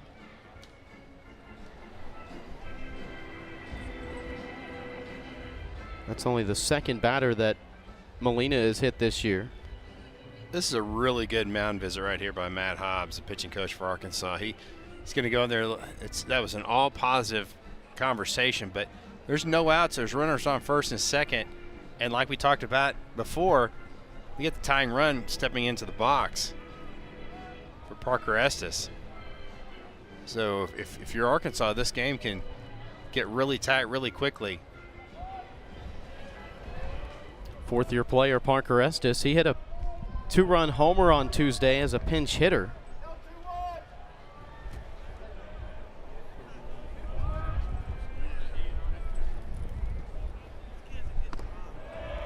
First pitch down.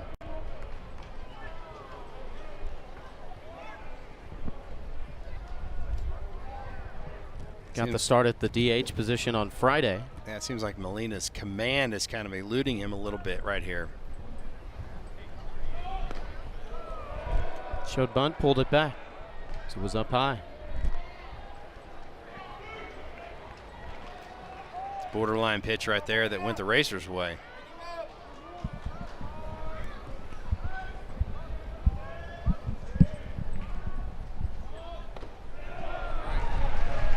In there for a strike for Mason Molina. His first 2 outings of the year, 72 and 81 pitches respectively. Going 3 2/3 against James Madison and then 5 against Michigan down in Arlington last weekend. Skied up down the left field line. Jones running over. He's got it. Very, very important first out in keeping those runners at bay. Yeah, if you're Parker Estes right there, you want to try to have a productive out, which you want to try to move those base runners up, and that was just like a pop-up on the infield. Runners staying put. Now Molina's got an opportunity to throw a double play ground ball and get out of this. It's going to be tough, but because Logan Blaine can really scoot.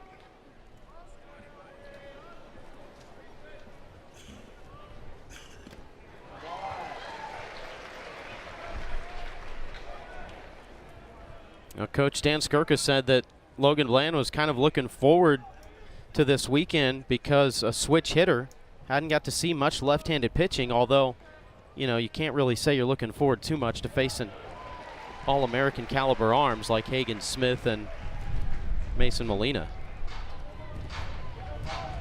Again, good job by Molina getting to 2 strikes in a hurry. Now he's got a lot of different things he can do in this situation. Struck him out.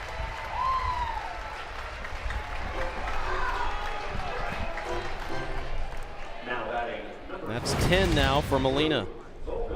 Looks like Molina goes back to the changeup. You can see that ball down in the dirt.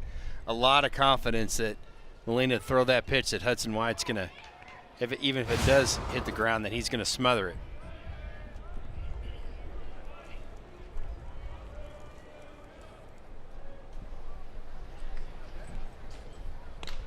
Vogel, little dribbler off the cap, and Molina himself able to run it down and make the play. Boy, that was all him. Wagner came off the base to try to get it, and what an effort by Mason Molina. How about the big fella showing some athleticism right here? The ball right off the cap. Wagner, not a normal first baseman, makes Molina go do it himself. Great effort right there.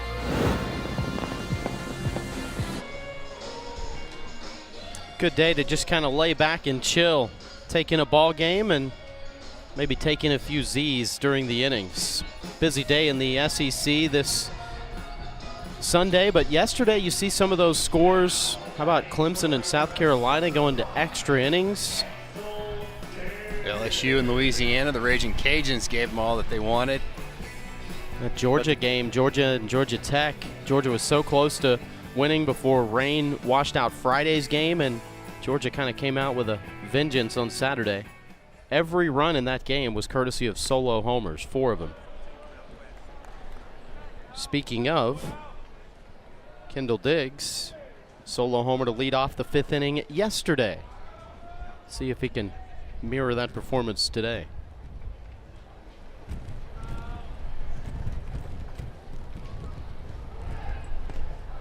That was a long hold right there by Roulette.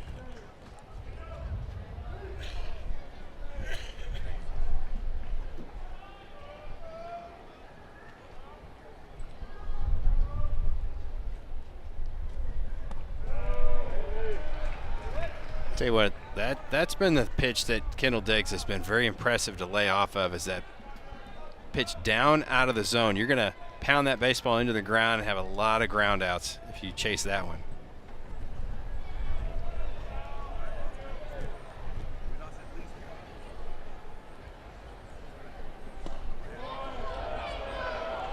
In for strike 2.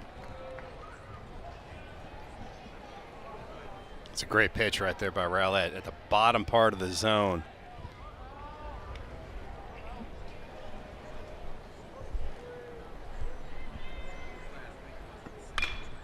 Diggs goes the other way with it. Well hit, but Hawthorne in the right position. That was a great read right there by Hawthorne. His first step was in. Didn't hesitate. I think if he freezes, he doesn't make that catch.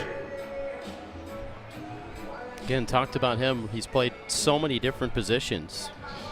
During inter squads, he's that guy that's just always floating around, but playing outfield for the first time this year. Doing it like a guy that's been there his whole life. And you just feel like Vahiva Loy's going to get a hold of one. Just don't leave it up in the zone.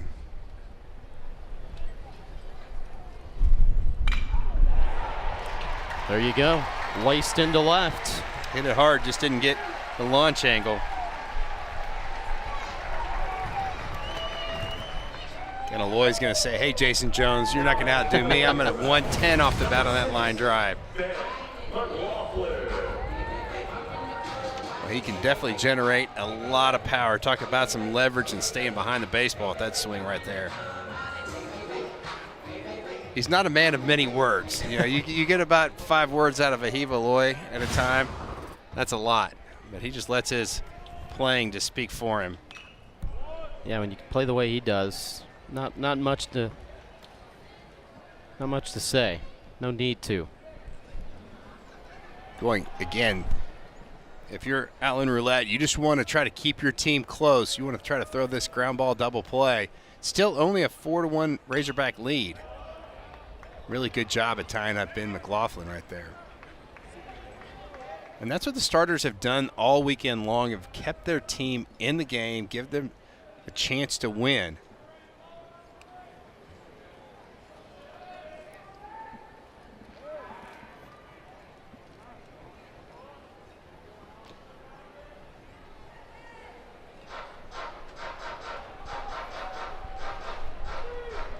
Roulette, who's been a reliable arm last couple of years. 15 appearances each of the last 2 seasons. Last year, a 2.79 ERA and a near 3-to-1 strikeout to walk ratio. Arkansas does have somebody warming in the pen. Looks like Gage Wood.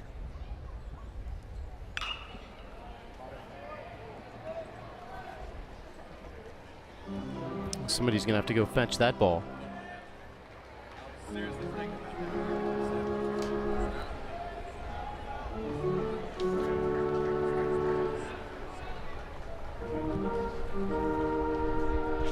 Gage Wood. It's the clean cut Gage Wood. Doesn't have the flow going this season, at least this weekend.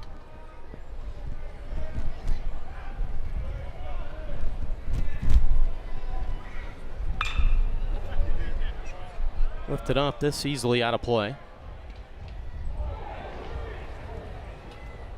Brady Tigert was asked after yesterday's game if he had any issue with coming out of the game when he did, if he would have preferred to stay in, and he said, well, not considering how good our bullpen is, I had no problems coming out because I know that our bullpen has us covered. They've been great this year as well.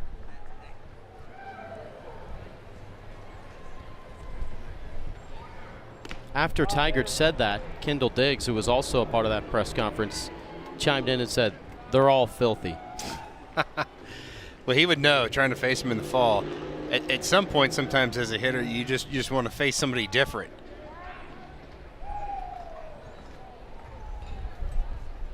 Hogs still with just one out. It was a fly ball by Diggs out to left field.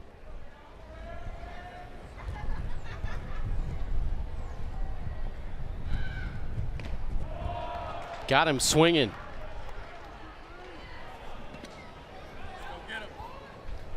First strikeout for Alan Roulette in this relief outing. It's so tough against lefties.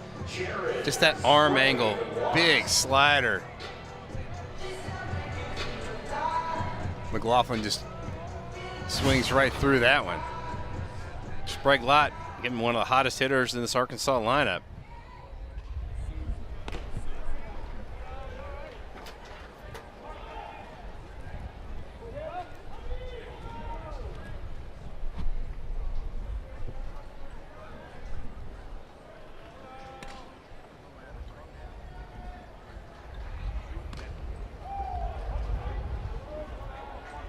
Nicola. Roulette was worrying about the runner over at first base just a little too much. Had a slide step right there, and a lot of times when pitchers do that, they'll leave that ball up in the zone. That's what he did right there. I don't think Aloy's going to go anywhere. It's hit a mile high. And a good read with the wind blowing today. Parker Estes able to track it down, and the side retired. One left for the Razorbacks. They've got a 4-1 lead. Gentlemen, are you ready to learn the ways of the Dragon Warrior? Dragon Warrior? Pass through the boards! Yes! More skadoosh! Skadoosh! Skadoosh! Now, we must train our minds. Breathe in, breathe out. Where'd she go?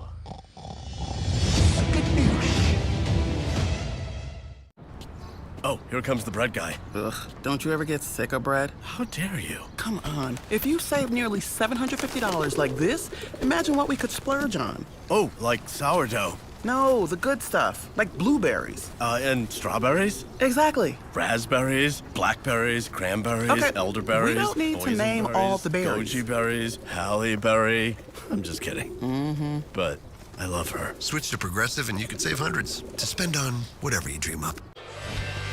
Well, Josh, another spectacular starting performance this weekend by starting pitchers for Arkansas. Mason Molina, how about 10 strikeouts?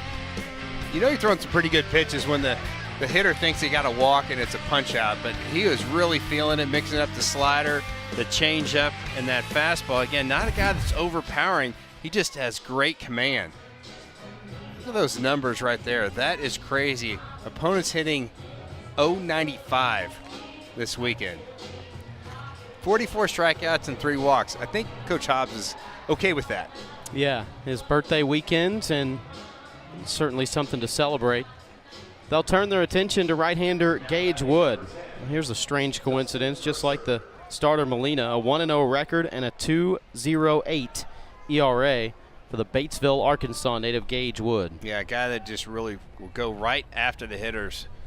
Fastball heavy. He'll sit about 93, 94. 7 strikeouts, no walks this year for Wood. Only 3 hits in 4 1/3. He is straight over the top, has a really short arm swing. He's one of those guys, that release is a little sneaky. The ball gets on top of those hitters a little faster than they think.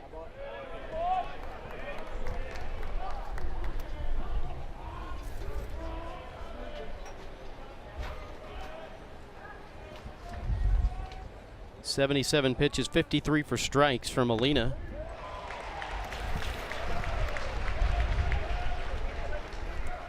Mason went 72 and 81 in his first 2 outings, so right in that range.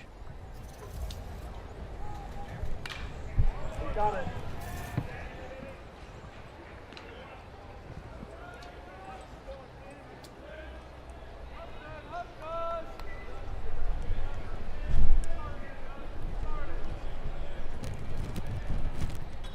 Two to Dustin Mercer.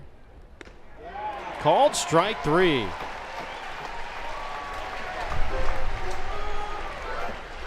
Boy, the big 12-6 overhand breaking ball right there by Gage Wood. Out of the hand as a hitter, you think that's going to be out of the strike zone.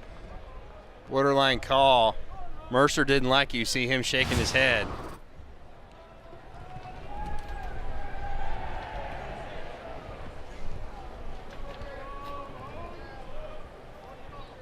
Jonathan Hogard awaits. Takes strike 1. Hogard walked in the first inning, popped out in the 4th.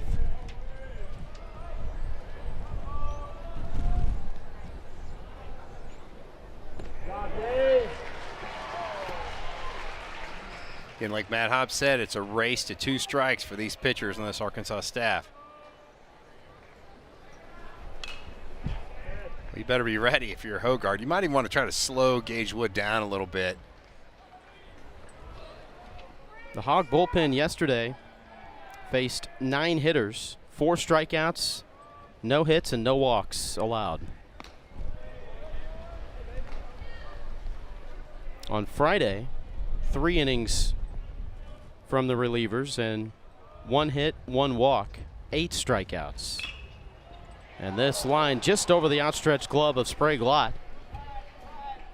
Jonathan Hogard,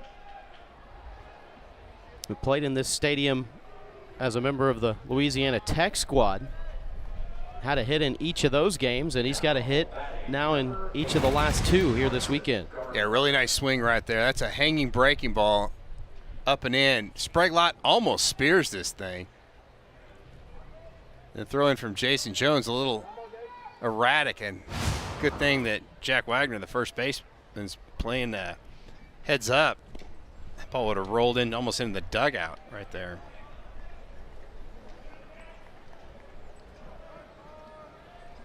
Tell you what, Gage Wood better be careful with Carson Garner right here. He's definitely got some pop in that bat. Yeah, the team's home run leader. Homered yesterday, and if he sends one out here, it's a 1-run ball game. Hard hit chopper back through. Hogard, a little bit late decision to try to take third, but he's in easily. Boy, just a seeing eye single right up through the middle. 106 off the bat of Carson Garner.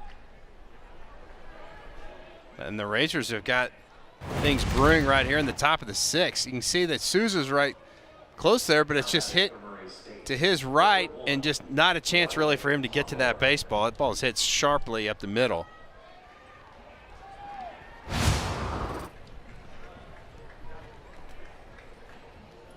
Arkansas is going to trade a run for an out right here. A pair of outs is what they hope for. Sprague Lott is playing in at the corner at third.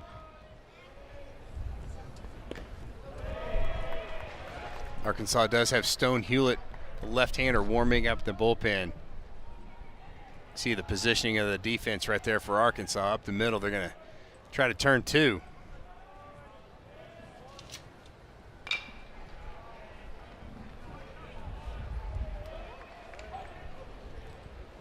Razorbacks have turned 1 double play this weekend. That was yesterday.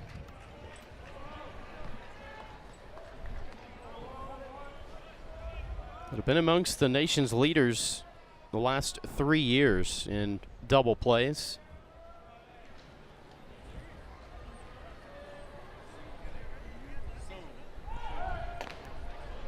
Averaging 55 twin killings over the last 3 seasons. That'll shut down some rallies in a hurry, won't it?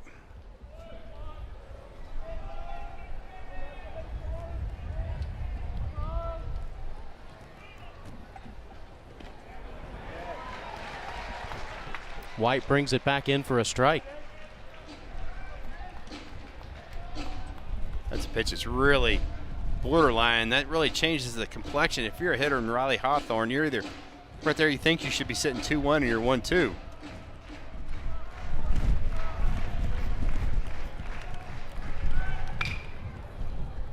Hawthorne down the left field line into the first row of seats.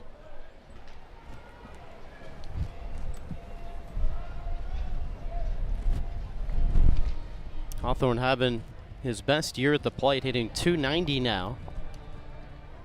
The walks are up, the strikeouts are down. Head coach Dan Skirka said it's just experience. But you can say that for a lot of these players. Chops this, going to second, trying to get one. It pulled Aloy off the bag. A run scores, and no outs recorded in the process.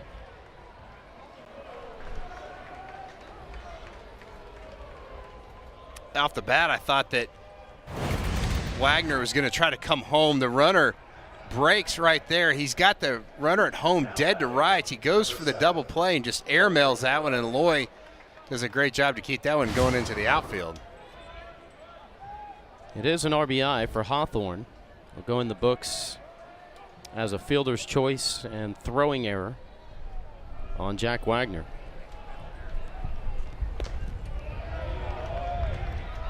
Here's Dalton Rudd, who had a base hit last time up.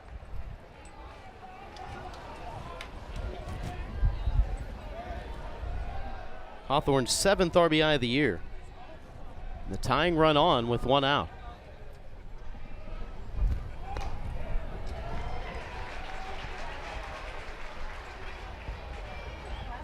We've got a rogue snack bag that came on the field. Jack Wagner noticed it and took care of it. And there was a few fans that were really monitoring that thing that appreciated the action there of Wagner.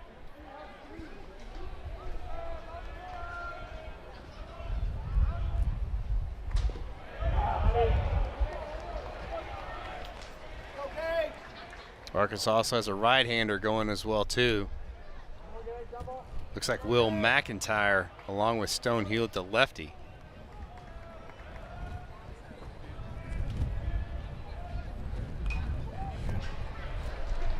Fouls back the bunt, 2-2. That almost looked like a sacrifice attempt, but with 1 out, you're really not going to give up an out. He scored really early, did Rudd.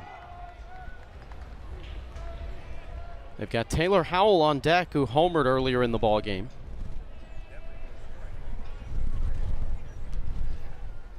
Two-two, smoked through into left field. Stop sign given there. And they are loaded up with 1 out here in the top of the 6th.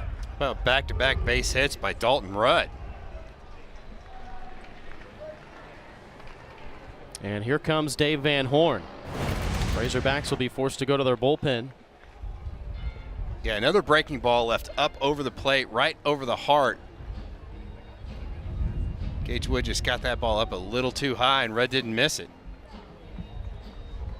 Racers playing station to station on the bases. So Arkansas will go to the pen. We'll tell you who the new pitcher is when we come back. Murray State threatening to move in front here in Fayetteville.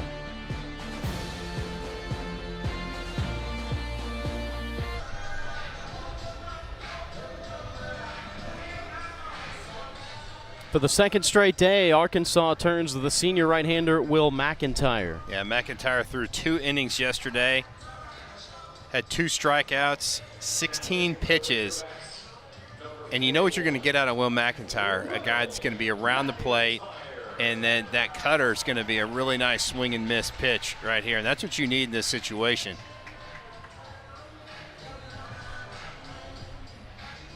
If you're at Arkansas outfield in this situation, you get a shallow fly ball. You can let this ball sail all the way to the plate.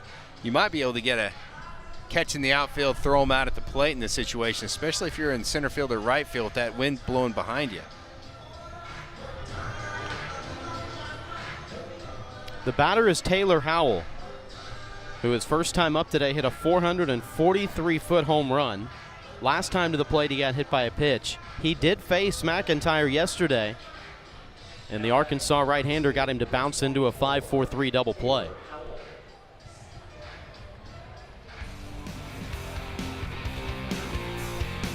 Flashback to the second inning. That was an absolute no-doubter.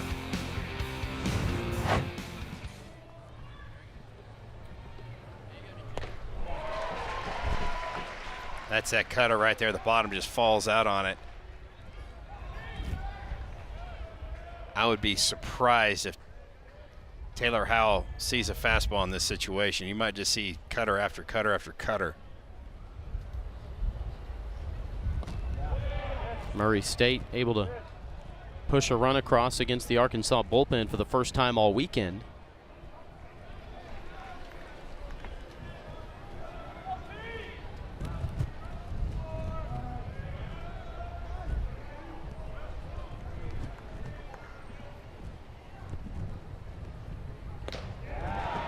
Did he go? They'll ask for the appeal to first. No, he did not.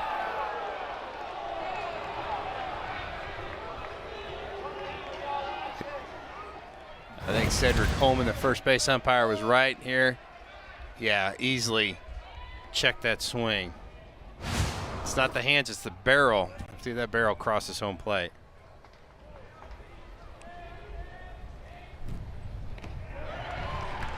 In for strike two. That's a great job by Will McEntire. It's going away from Howell, and then he comes back in and paints the inside corner. He had the big right-handed hitter leaning out over the plate.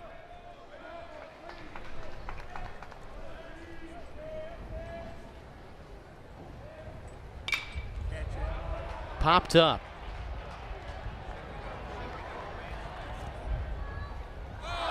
Hits off of the mound. And now they've got a rundown.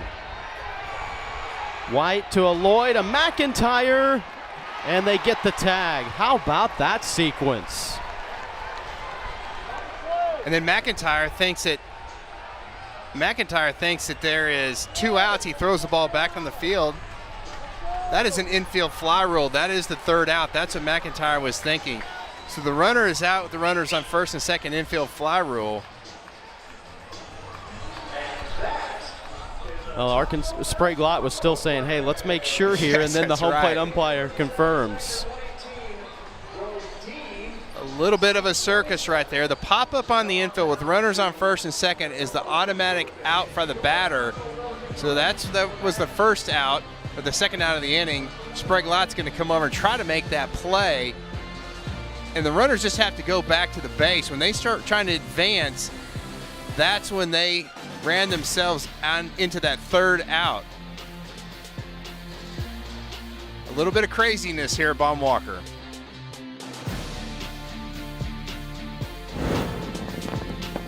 In Fayetteville, 4-2 lead for Arkansas. They call on Will McEntire, who comes out of the bullpen, bases loaded, 1 out, and gets an infield fly double play. I don't think that's the way they drew it up, but Arkansas is a beneficiary of a really crazy play. First pitch here at the bottom of the 6th. Jason Jones grounded to short. Vogel takes care of it and 1 away. Alan Roulette back on the mound for Murray State. Came on for starter Ryan Fender in the 3rd. And Roulette, who's used to long relief outings, 2 of them at least 5 innings this year, both in which he has earned the win. And pitch count up to 42. That's no problem for him. He's still fresh as a daisy out there, and first time he's been used in this series.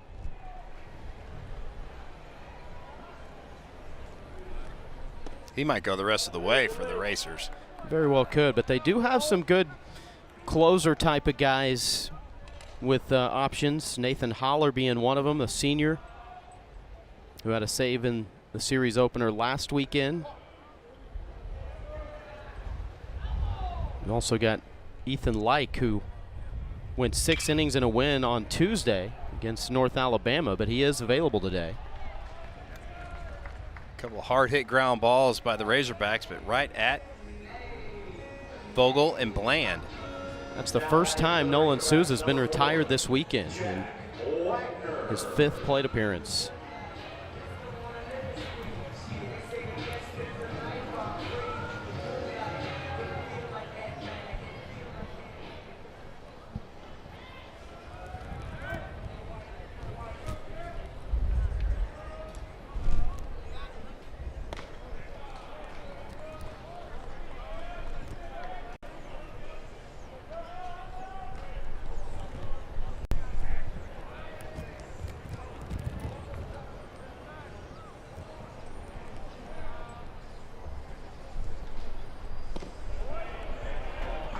Trying to work the lower outside corner to Jack Wagner. Wagner's reached safely twice in each of his 2 previous starts, including a hit, a walk, and RBI double on Tuesday against Grambling.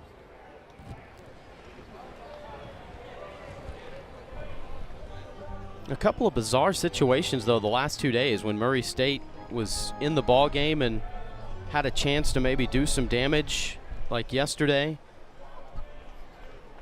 We're talking with Coach Skirka before the game, and he mentioned that play where they had 2 on and there was a pickoff throw and it hit their base runner sliding back in. If that gets past, then you got 2 in scoring position. Yeah, that was a ball that McLaughlin's over at first base, and he doesn't even touch the baseball.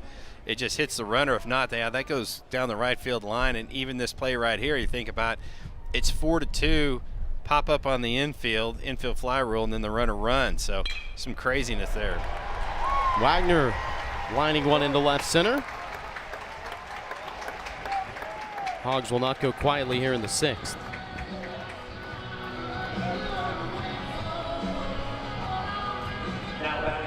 Good swing by Wagner. Really kept that barrel in the zone for a long time. That was a pitch that was out and away, and you can see that really great extension to get the barrel on the ball. You're right, that Dan Skirka is going to go to that bullpen right there and go to some of those talented relievers that the Racers have. Trying to keep a tight hold on this game. 4-2 Arkansas lead. We'll introduce you to the new relief pitcher for Murray State when we come back to Baum-Walker Stadium.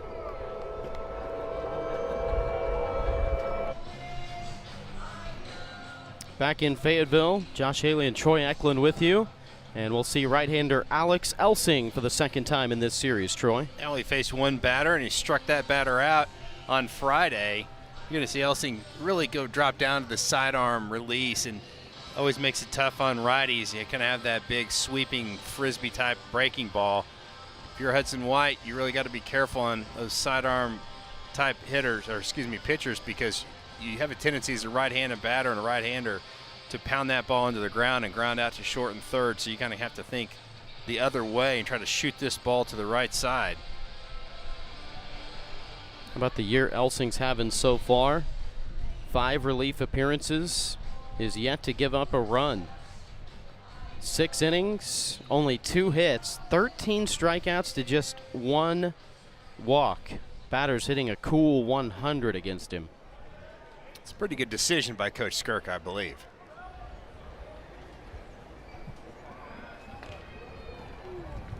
Last year, 10 appearances out of the bullpen for Elsing. 5.71 ERA, but a guy clearly with some experience under his belt, coming back feeling good here in 2024. That was a ball, if you're White, you wanted to try to shoot to the right side. They're going to give that hole to you. Bland, the second baseman, is playing to the shortstop side of second base. There's a gigantic hole between first and second base, especially with the Estes, the first baseman, holding the runner on.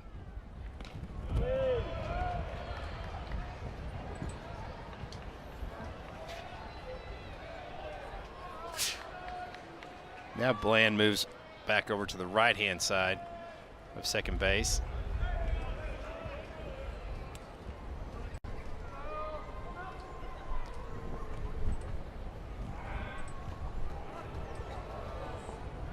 Good job by Estes to keep that ball from going down the right field line.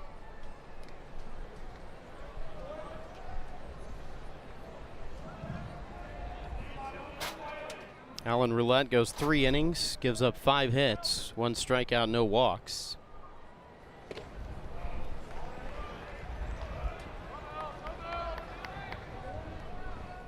Hogart out in right field is with 2 strikes. They don't think that White's going to drive that ball in there. He is playing a very shallow right field with that wind blowing straight in from right. A little flinch from White. They'll appeal, but definitely held up. There's that big sweeping curveball by Elsing. That's the one, if you start down the middle, it's going to be about 4 or 5 inches off the plate, and that's the one that's hard to lay off of. Got him swinging. Elsing out of the bullpen, just like he did on Friday, strikes out a batter to get out of the inning. 4-2 lead for the Razorbacks. We're through 6.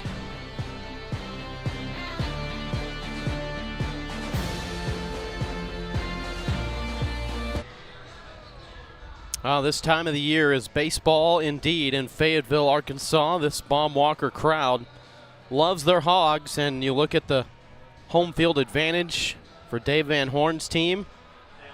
Just tough place to come in here and try to steal a ball game. And the Hogs right in the middle of a 12-game homestand here. It'll lead all the way up into SEC play when they host Missouri to start conference. Yeah, you just get a lot of energy out of a big crowd and a loud crowd. It definitely helps the home team.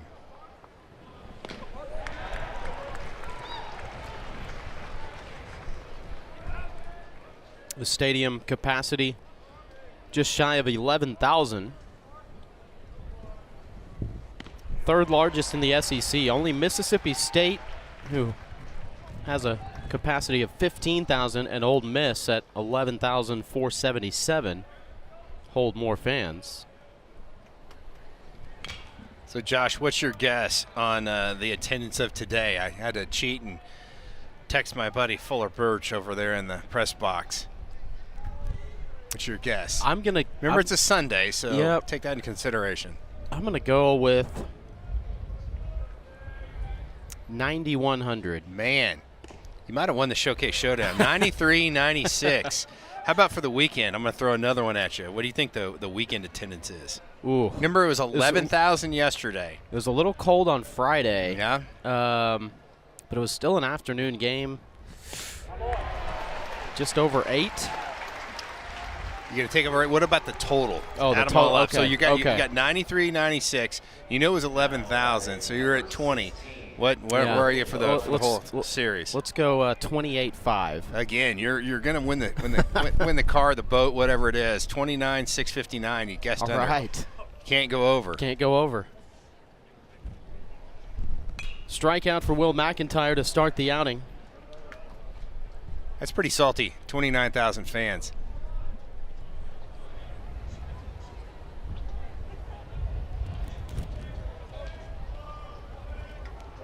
Tell you what, this Racer team, they're not going anywhere. You've got a guy that really battles at the plate and Bland.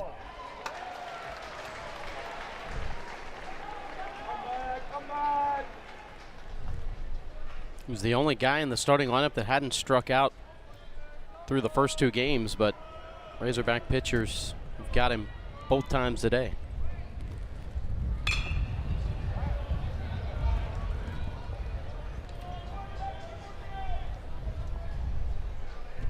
Second year starting second baseman.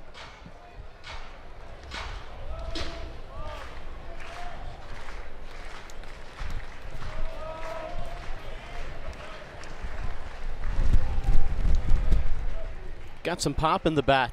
Forgot the bottom of the lineup, hit 7 homers a year ago. McEntire sits him down. Back-to-back strikeouts to start this 7th. And Razorback pitchers just continue to cut down those Razor hitters. Again, another cutter. The depth of that one, 5-inch vertical break, and that's the difference of missing a barrel.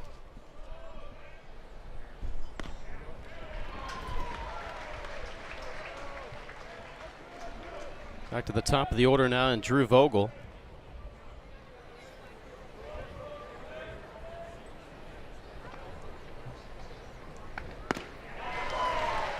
Second team all-conference guy a year ago. So McEntire's got him set up. He could go up in the zone with a fastball out, or another one of those cutters. He's going to go back the cutter on the outside corner. Turns on this and hit well to left field, going back and in his own bullpen. Third homer of the year, second of the series for Drew Vogel.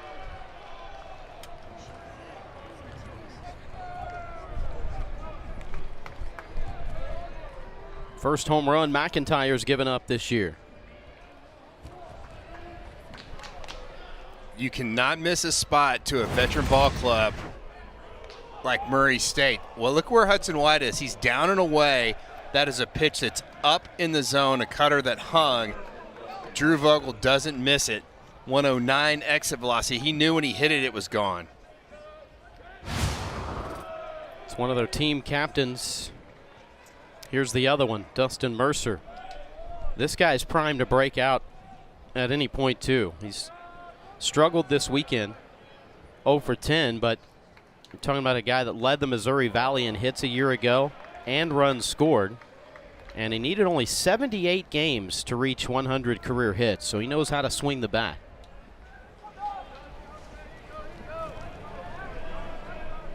I really like Mercer's approach, very balanced. Going to see a little bit open stance.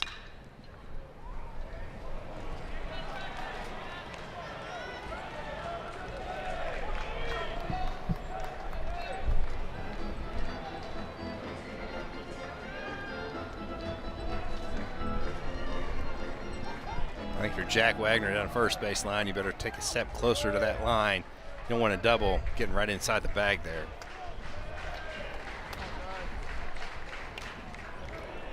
Look out in the Razorback dugout.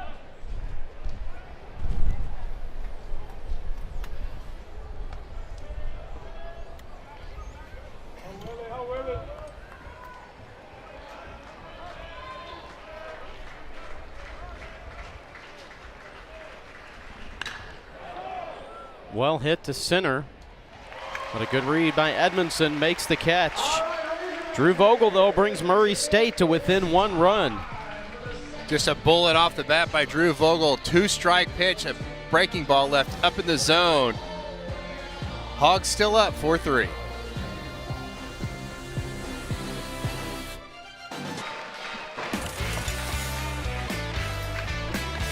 Going back to the second inning, Taylor Howell leading things off for Murray State with a home run. Racers taking the early lead, but that would be short-lived in the third. Nolan Souza with his first collegiate home run, tying up the ball game, and then Kendall Diggs.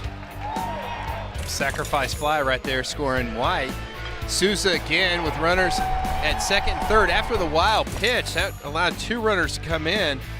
Again, nice job by the Racers. Errant throw right there by Jack Wagner. I think he could have got that runner at the plate, allowed that runner to come around and score. And in the 7th inning, a mistake by Will McEntire, a pitch up in the zone. It's absolutely hammered by Drew Vogel. If you're Arkansas right here, you want to answer. You're going to get that run right back. Well, Dave Van Horn has said that time and time again. That's one of the things he loves the most, is when his team responds after the opponent puts something on the scoreboard.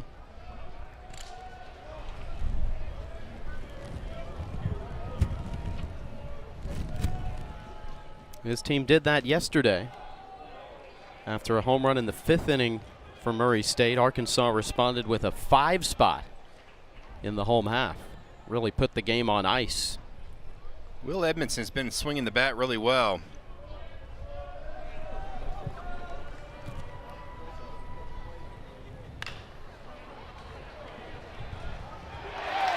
Vogel couldn't bring it in, and maybe because of Edmondson's speed, Vogel was maybe looking ahead to a quick throw. Yeah, a little soft roller off the bat of Edmondson. Vogel playing deep short. just pulled those eyes off of it and took a peek. Just a fister right past the pitcher, and again, just peeked a little bit. Good speed by Edmondson. Just put that head down and leg that one out. That's a really key play right there.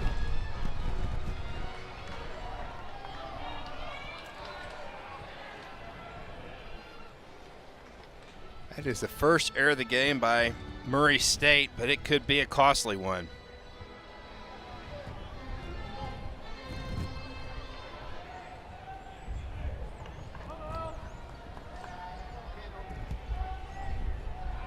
Uncharacteristic one for Vogel. He's played a really good shortstop this weekend. Yesterday, he had an unbelievable play. Bases were loaded, 2 outs, and a little dribbler hit to him. He charged up, barehanded it, and threw a missile to first. You see Kendall Diggs shaking his head. He said, nope, that's not close to the zone.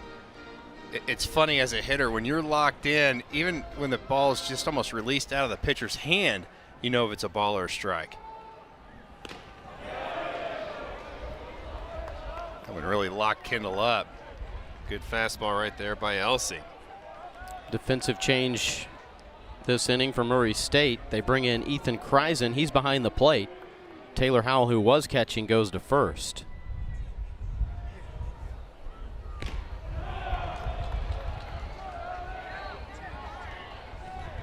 Fastball right off the plate. Diggs got a piece of it right into the mid of Kreisen. If you're going to run, this is a good count to run on, and more of a breaking ball count. That's what Elsing and the Racers are thinking right there. They want to keep Edmondson close. Kreisen throws the ball really well from behind the dish. He's thrown out Edmondson once this weekend.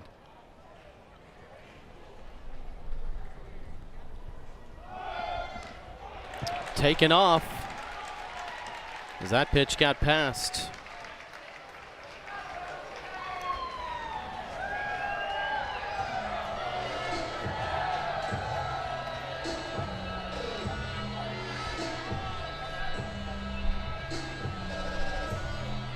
Still goes in the books as a stolen base for Diggs since he had taken off before the wild pitch. Can't ever assume a caught stealing.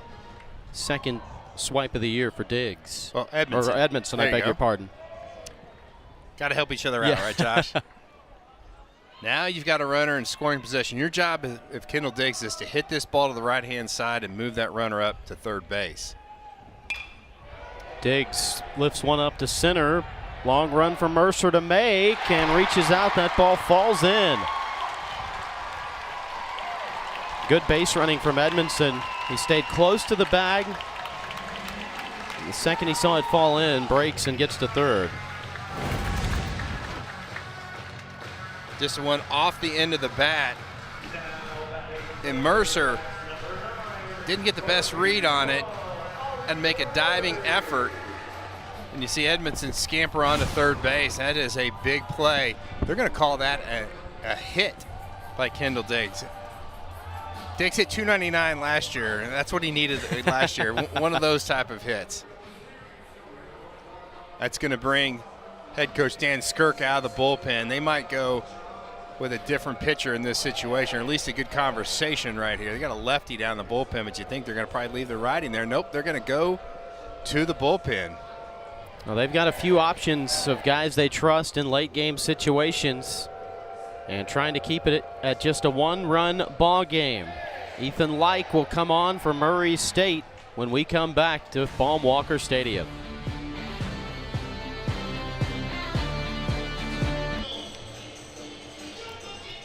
Josh Haley and Troy Eklund back with you in Fayetteville. And for Murray State, just a series of unfortunate events kind of to start this bottom of the seventh inning. And the new pitcher, Ethan Like's going to come on to try to clean up the mess. He was a starter on Tuesday in their midweek game and pitched very well, 6 innings in earning the win there. A little bit of an unusual move by Coach Dan Skirka is bringing the left-hander with the right-handed hitting Vahiva Aloy up to the plate, but you see the numbers on Like, and again, sometimes it's almost like a hot shooter in basketball. If you got a pitcher that had a good outing in his last outing, it's like, hey, let's go back to that well again. And that's what the Racers are going to look for right here. Let's go back to how this inning started. Yeah, really tough break right here for the Racers. Vogel charges in. He just kind of peeks a little bit. That's the key error that got that runner on first base. And then just kind of a duck bloop hit out to the center fielder that Mercer almost makes that play. But, boy, there's a couple plays right there that Murray State would love to have back.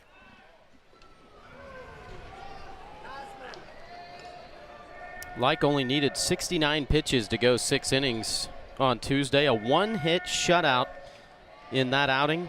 Struck out 5 with no walks. And he pitched a perfect 1 inning in relief in his season debut last weekend at Louisiana Monroe.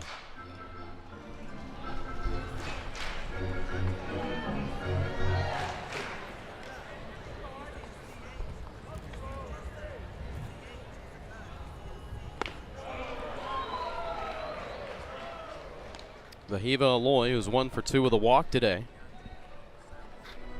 Aloy just looks like he's getting more and more comfortable at the plate. I think early on he was a little too swing happy. Now he's trying to do a little bit better pitch recognition. Grounded to short. Vogel to second for 1. Bland's relay right on the money. And a double play. A run does come in to score, though. But no RBI for Aloy. But the lead back to a little bit more breathing room for Arkansas at 5-3. Really good job by Ethan Light. Got in on the hands of Aloy. And good job by the Racers middle infield. Just taking their time. They had plenty of time to turn that double play. Didn't panic. Any surprise there that they were playing at normal depth? Because we had seen them this weekend be more than willing to bring the infield in. Yeah, not really. I think that in that situation, you just got to avoid a big crooked number if you're Murray State. McLaughlin, first pitch.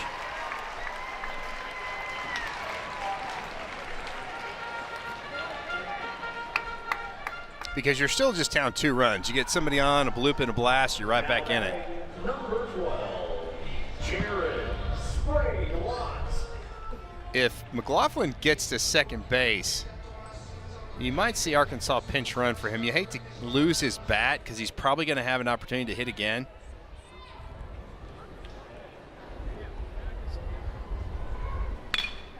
First pitch hit well, and leaning down, Mercer makes the catch.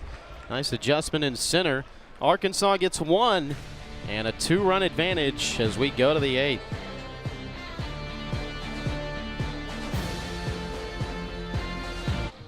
Close ball game in this series finale. Murray State trying to steal a game in this series after Arkansas won the last 2 days. And offensively, Murray State starting to get some things going, Troy. It was a slow start to the series and to the day, but since then they're starting to string together some things. Yeah, they're starting to see the ball better. And again, this is a veteran ball club. And you think about the home run that Drew Vogel hit. That was a mistake pitch by Will McEntire. Again, he's been really good, but that was just one he left up in the zone, and you're not going to get that past a veteran hitter like Vogel. Strike right on the edge to Jonathan Hogart. 2-time All-American at Wabash Valley College after playing at Louisiana Tech.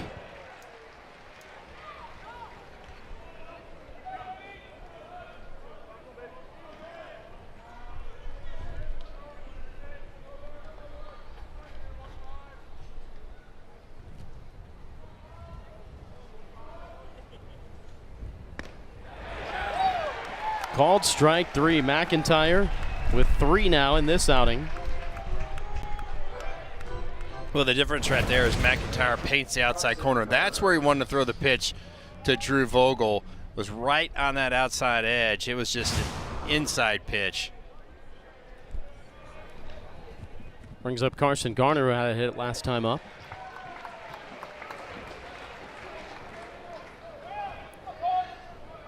McEntire's just going to live on that outside corner against right-handers.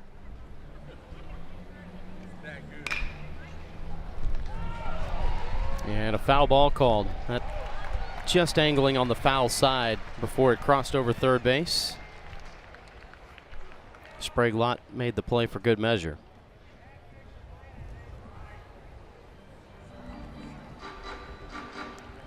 The bat girl ran out to get that bat. Garner goes, I think I need that. Please don't take it.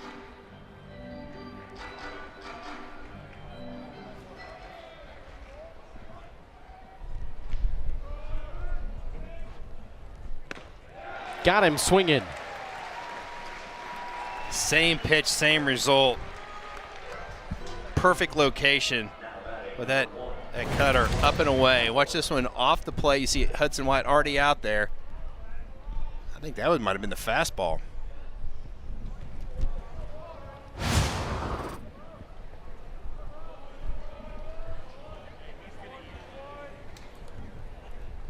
Brings up Riley Hawthorne, who's 0 for 3.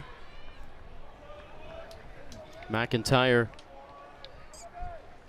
from Bryant, Arkansas, and that year after year after year terrific Bryant High School program that's produced a lot of Razorbacks. For years and years, it was Kirk Bach, the head coach down there, but you're right. You got guys like Blaine Knight and Evan Lee, and there's been a ton of talent coming out of that Bryant program.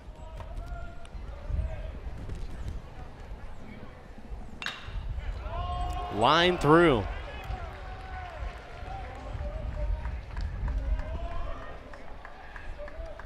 It's Hawthorne's first hit of the weekend. If you're going to get one, hit one on the screws. 104 on the exit velocity. Well, now you bring up Dalton Rudd, who's got a single in each of his last 2 trips to the plate. Rudd struck out looking his first time up at. Been seeing the baseball big after that. He's the only guy that has a multi-hit game to his credit this weekend for the Racers.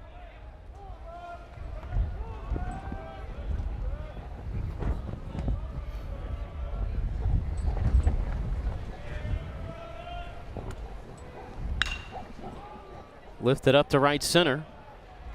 Playable for Diggs, and it falls right out of the mitt. Throw comes into second, and holding at third is Hawthorne. That strong wind, it just kind of continued to blow it in, and Diggs a little bit of a misplay.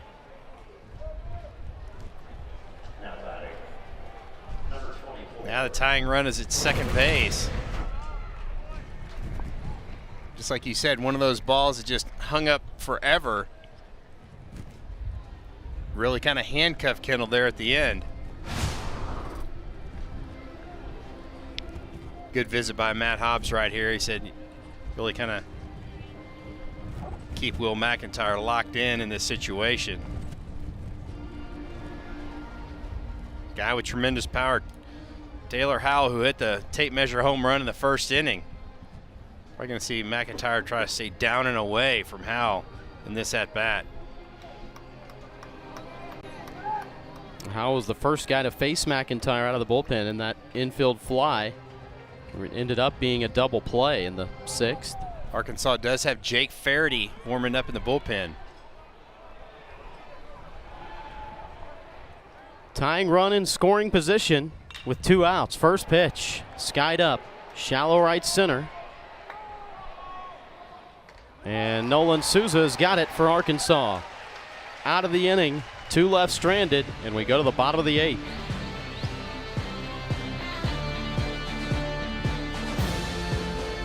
Back in Fayetteville, 5-3 lead for second-ranked Arkansas over Murray State in this series finale. And the Racers will use their 5th pitcher of the day. Coming on for the first time in this series is right-hander Nathan Holler.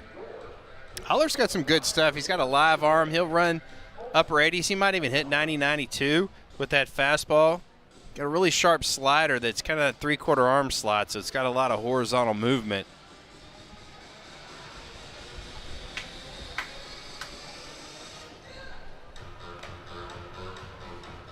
See the numbers on Holler right there. Really like the strikeouts to walk ratio, the 37 punch outs to 12 walks. So he's going to give you a lot of swing and miss. 6 foot 160, I think that's generous. There's few guys around the country that have ran out from the bullpen more than Nathan Holler. He's top 20 among active D1 players in career appearances with 68. Here's something unusual. Right-hander's hitting 500 off the right-hander, but lefty's only 167. Always fascinating when the traditional baseball logic doesn't hold up, isn't it? That's exactly right.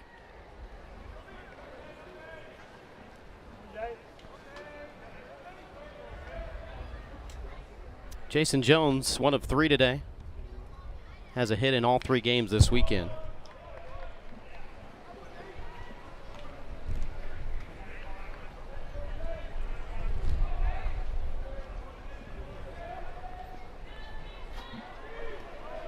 One thing Nathan Holler's going to do, he's going to come in and pump strikes. He does not waste a lot of time like a lot of relievers pitches out of the stretch. Holler got the save in the series opener last Friday at Louisiana Monroe. Out of Lake Barrington, Illinois.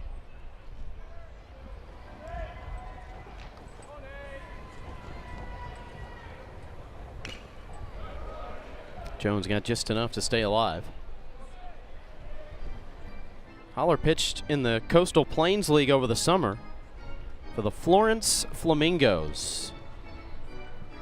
Gotta love some of the names that summer college leagues and even some of the minor league teams have gotten into now. Yeah, the mascots they're really out there, I think. I wonder if they have like a poll and say, let's just try to come up with the craziest mascot we can think of.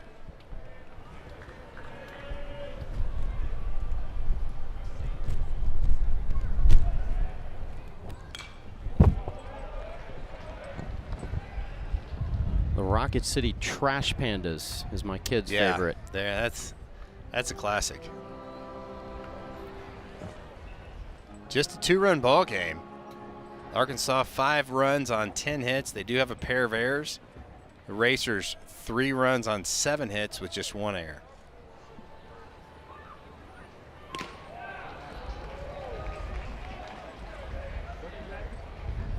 Jason Jones has worked himself back into a even count here at 2-2.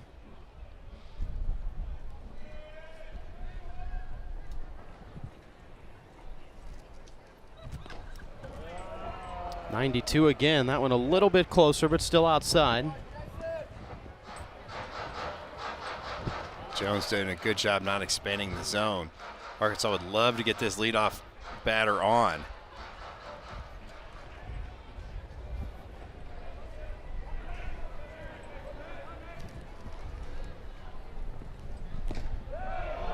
Called strike 3. Almost the same spot as the pitch before. And I think that's what Jason Jones is saying. Jason didn't like that one. I think you're right. It looked really similar to that one. You see the catcher set up inside, and I think that's what makes this pitch look so bad is where the catcher set up. If he would have been out there and stuck it, it would have looked like a really great pitch.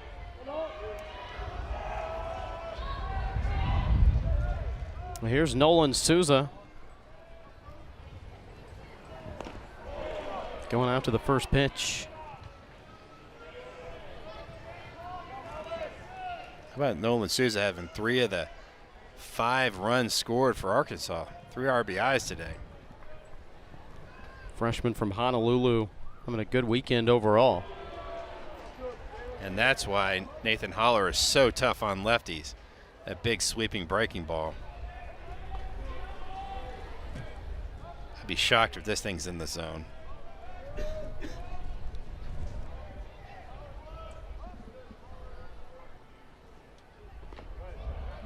Holler, who appeared 19 times out of the bullpen a year ago, the .411 ERA, 3-1 strikeout to walk ratio.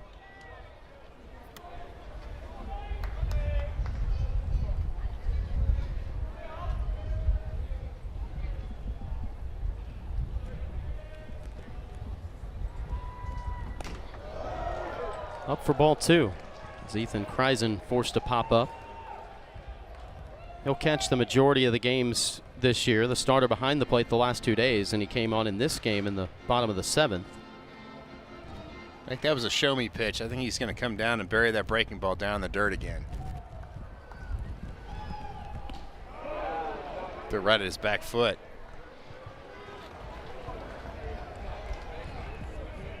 Back-to-back full counts.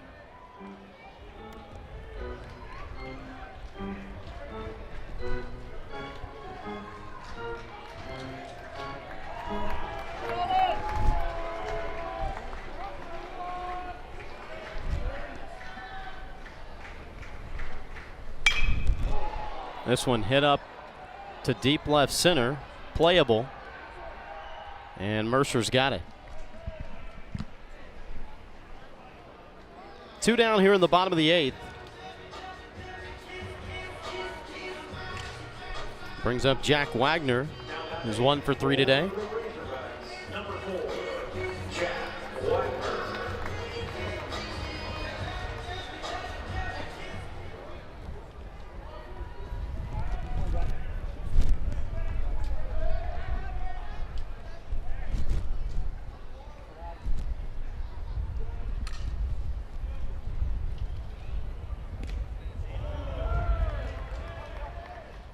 Wagner went 1 of 3 with a double and a stolen base in his Arkansas debut earlier this year. Coming off a season for Tarleton State last year where he hit .337. 2 of his 4 hits this year have gone for doubles. There's that big frisbee slider right there by Holler. Boy, it starts right over the plate and it just breaks about a foot off of it.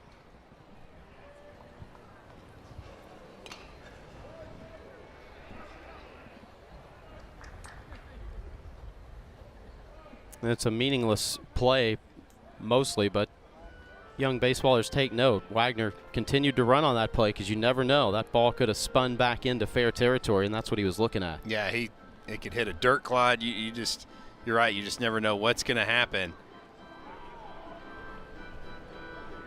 On some fields, you might have a big lip between the dirt and the grass, and it hits that lip and rolls right back into fair territory.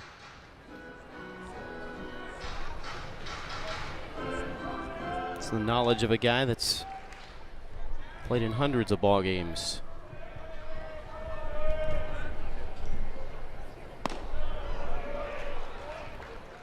One and 2 now. Murray State will have 8-9-1 in the lineup due up in the 9th. Racers have stranded 6 over the last 4 innings. Hit to short. Vogel comes up with it, and it's a 1-2-3 relief inning for Nathan Holler. We go to the 9th. Last chance for Murray State. Hogs leading it by 2.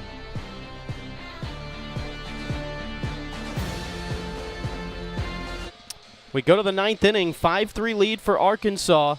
You know, you said it, Troy, at the end of yesterday. You said this Murray State team, they're going to come to the ballpark tomorrow hungry to do something different than they've done the first 2 games, and it's been a tight ball game all the way. Yeah, that veteran lineup that Murray State has, you know that they're just not going to let the first 2 ball games rattle them. They only scratched out 5 hits in those 2 games. They already have 7 in this ball game right here, and I think this is a good move by Matt Hobbs and DVH to stick with Will McEntire. You know, you've got a guy, he's settled, he's been throwing strikes. Really the only mistake McEntire's made was the hanging slider or cutter to Drew Vogel that he hit out of the park. But other than that, you know he's going to fill up that strike zone.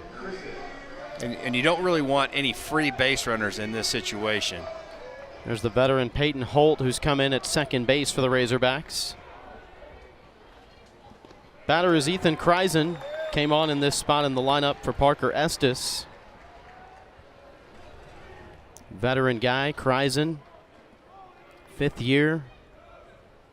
Hit .330 a year ago. His brother Ben was their closer last year, had 5 saves.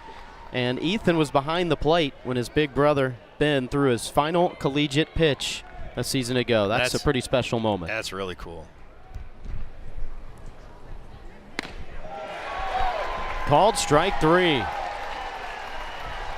All business for Will McEntire. Yeah, that's what you're going to get out of Will McEntire. Again, cutter right there, and just really froze Kreisen.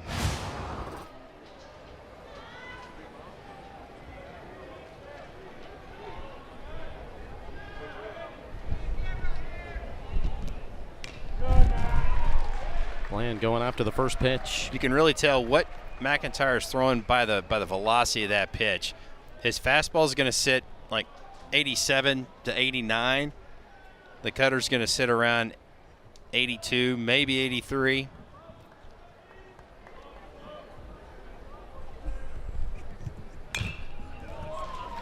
There it is again. Like the old saying goes, throw your best pitch. If that's a cutter, just throw it over and over again.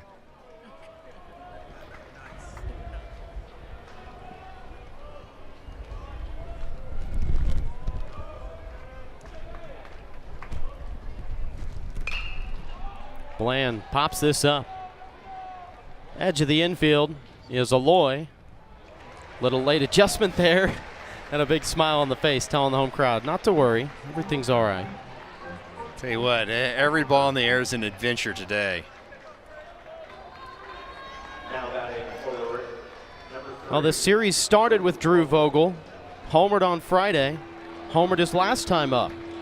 And Will McEntire trying to make this series end with Vogel at the plate. Racers down to their final out, down 2 here in the ninth.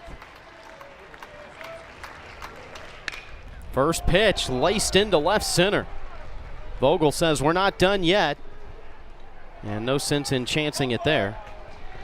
He'll hold up with a base hit. Really nice job by Vogel just battling right there. That's a pitch that's on the outside corner. I mean, McEntire threw it exactly where he wanted to. Vogel was sitting on that cutter, maybe up in the zone a little bit more. That's a really great play right there by Edmondson, who was moved out into, excuse me, that was Jason Jones who cut that ball off and got it in. Here's Dustin Mercer.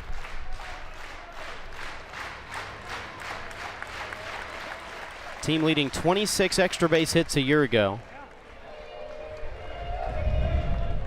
Arkansas is not holding that runner at first base. And I like that move by Murray State. If they're going to give you the base, take it.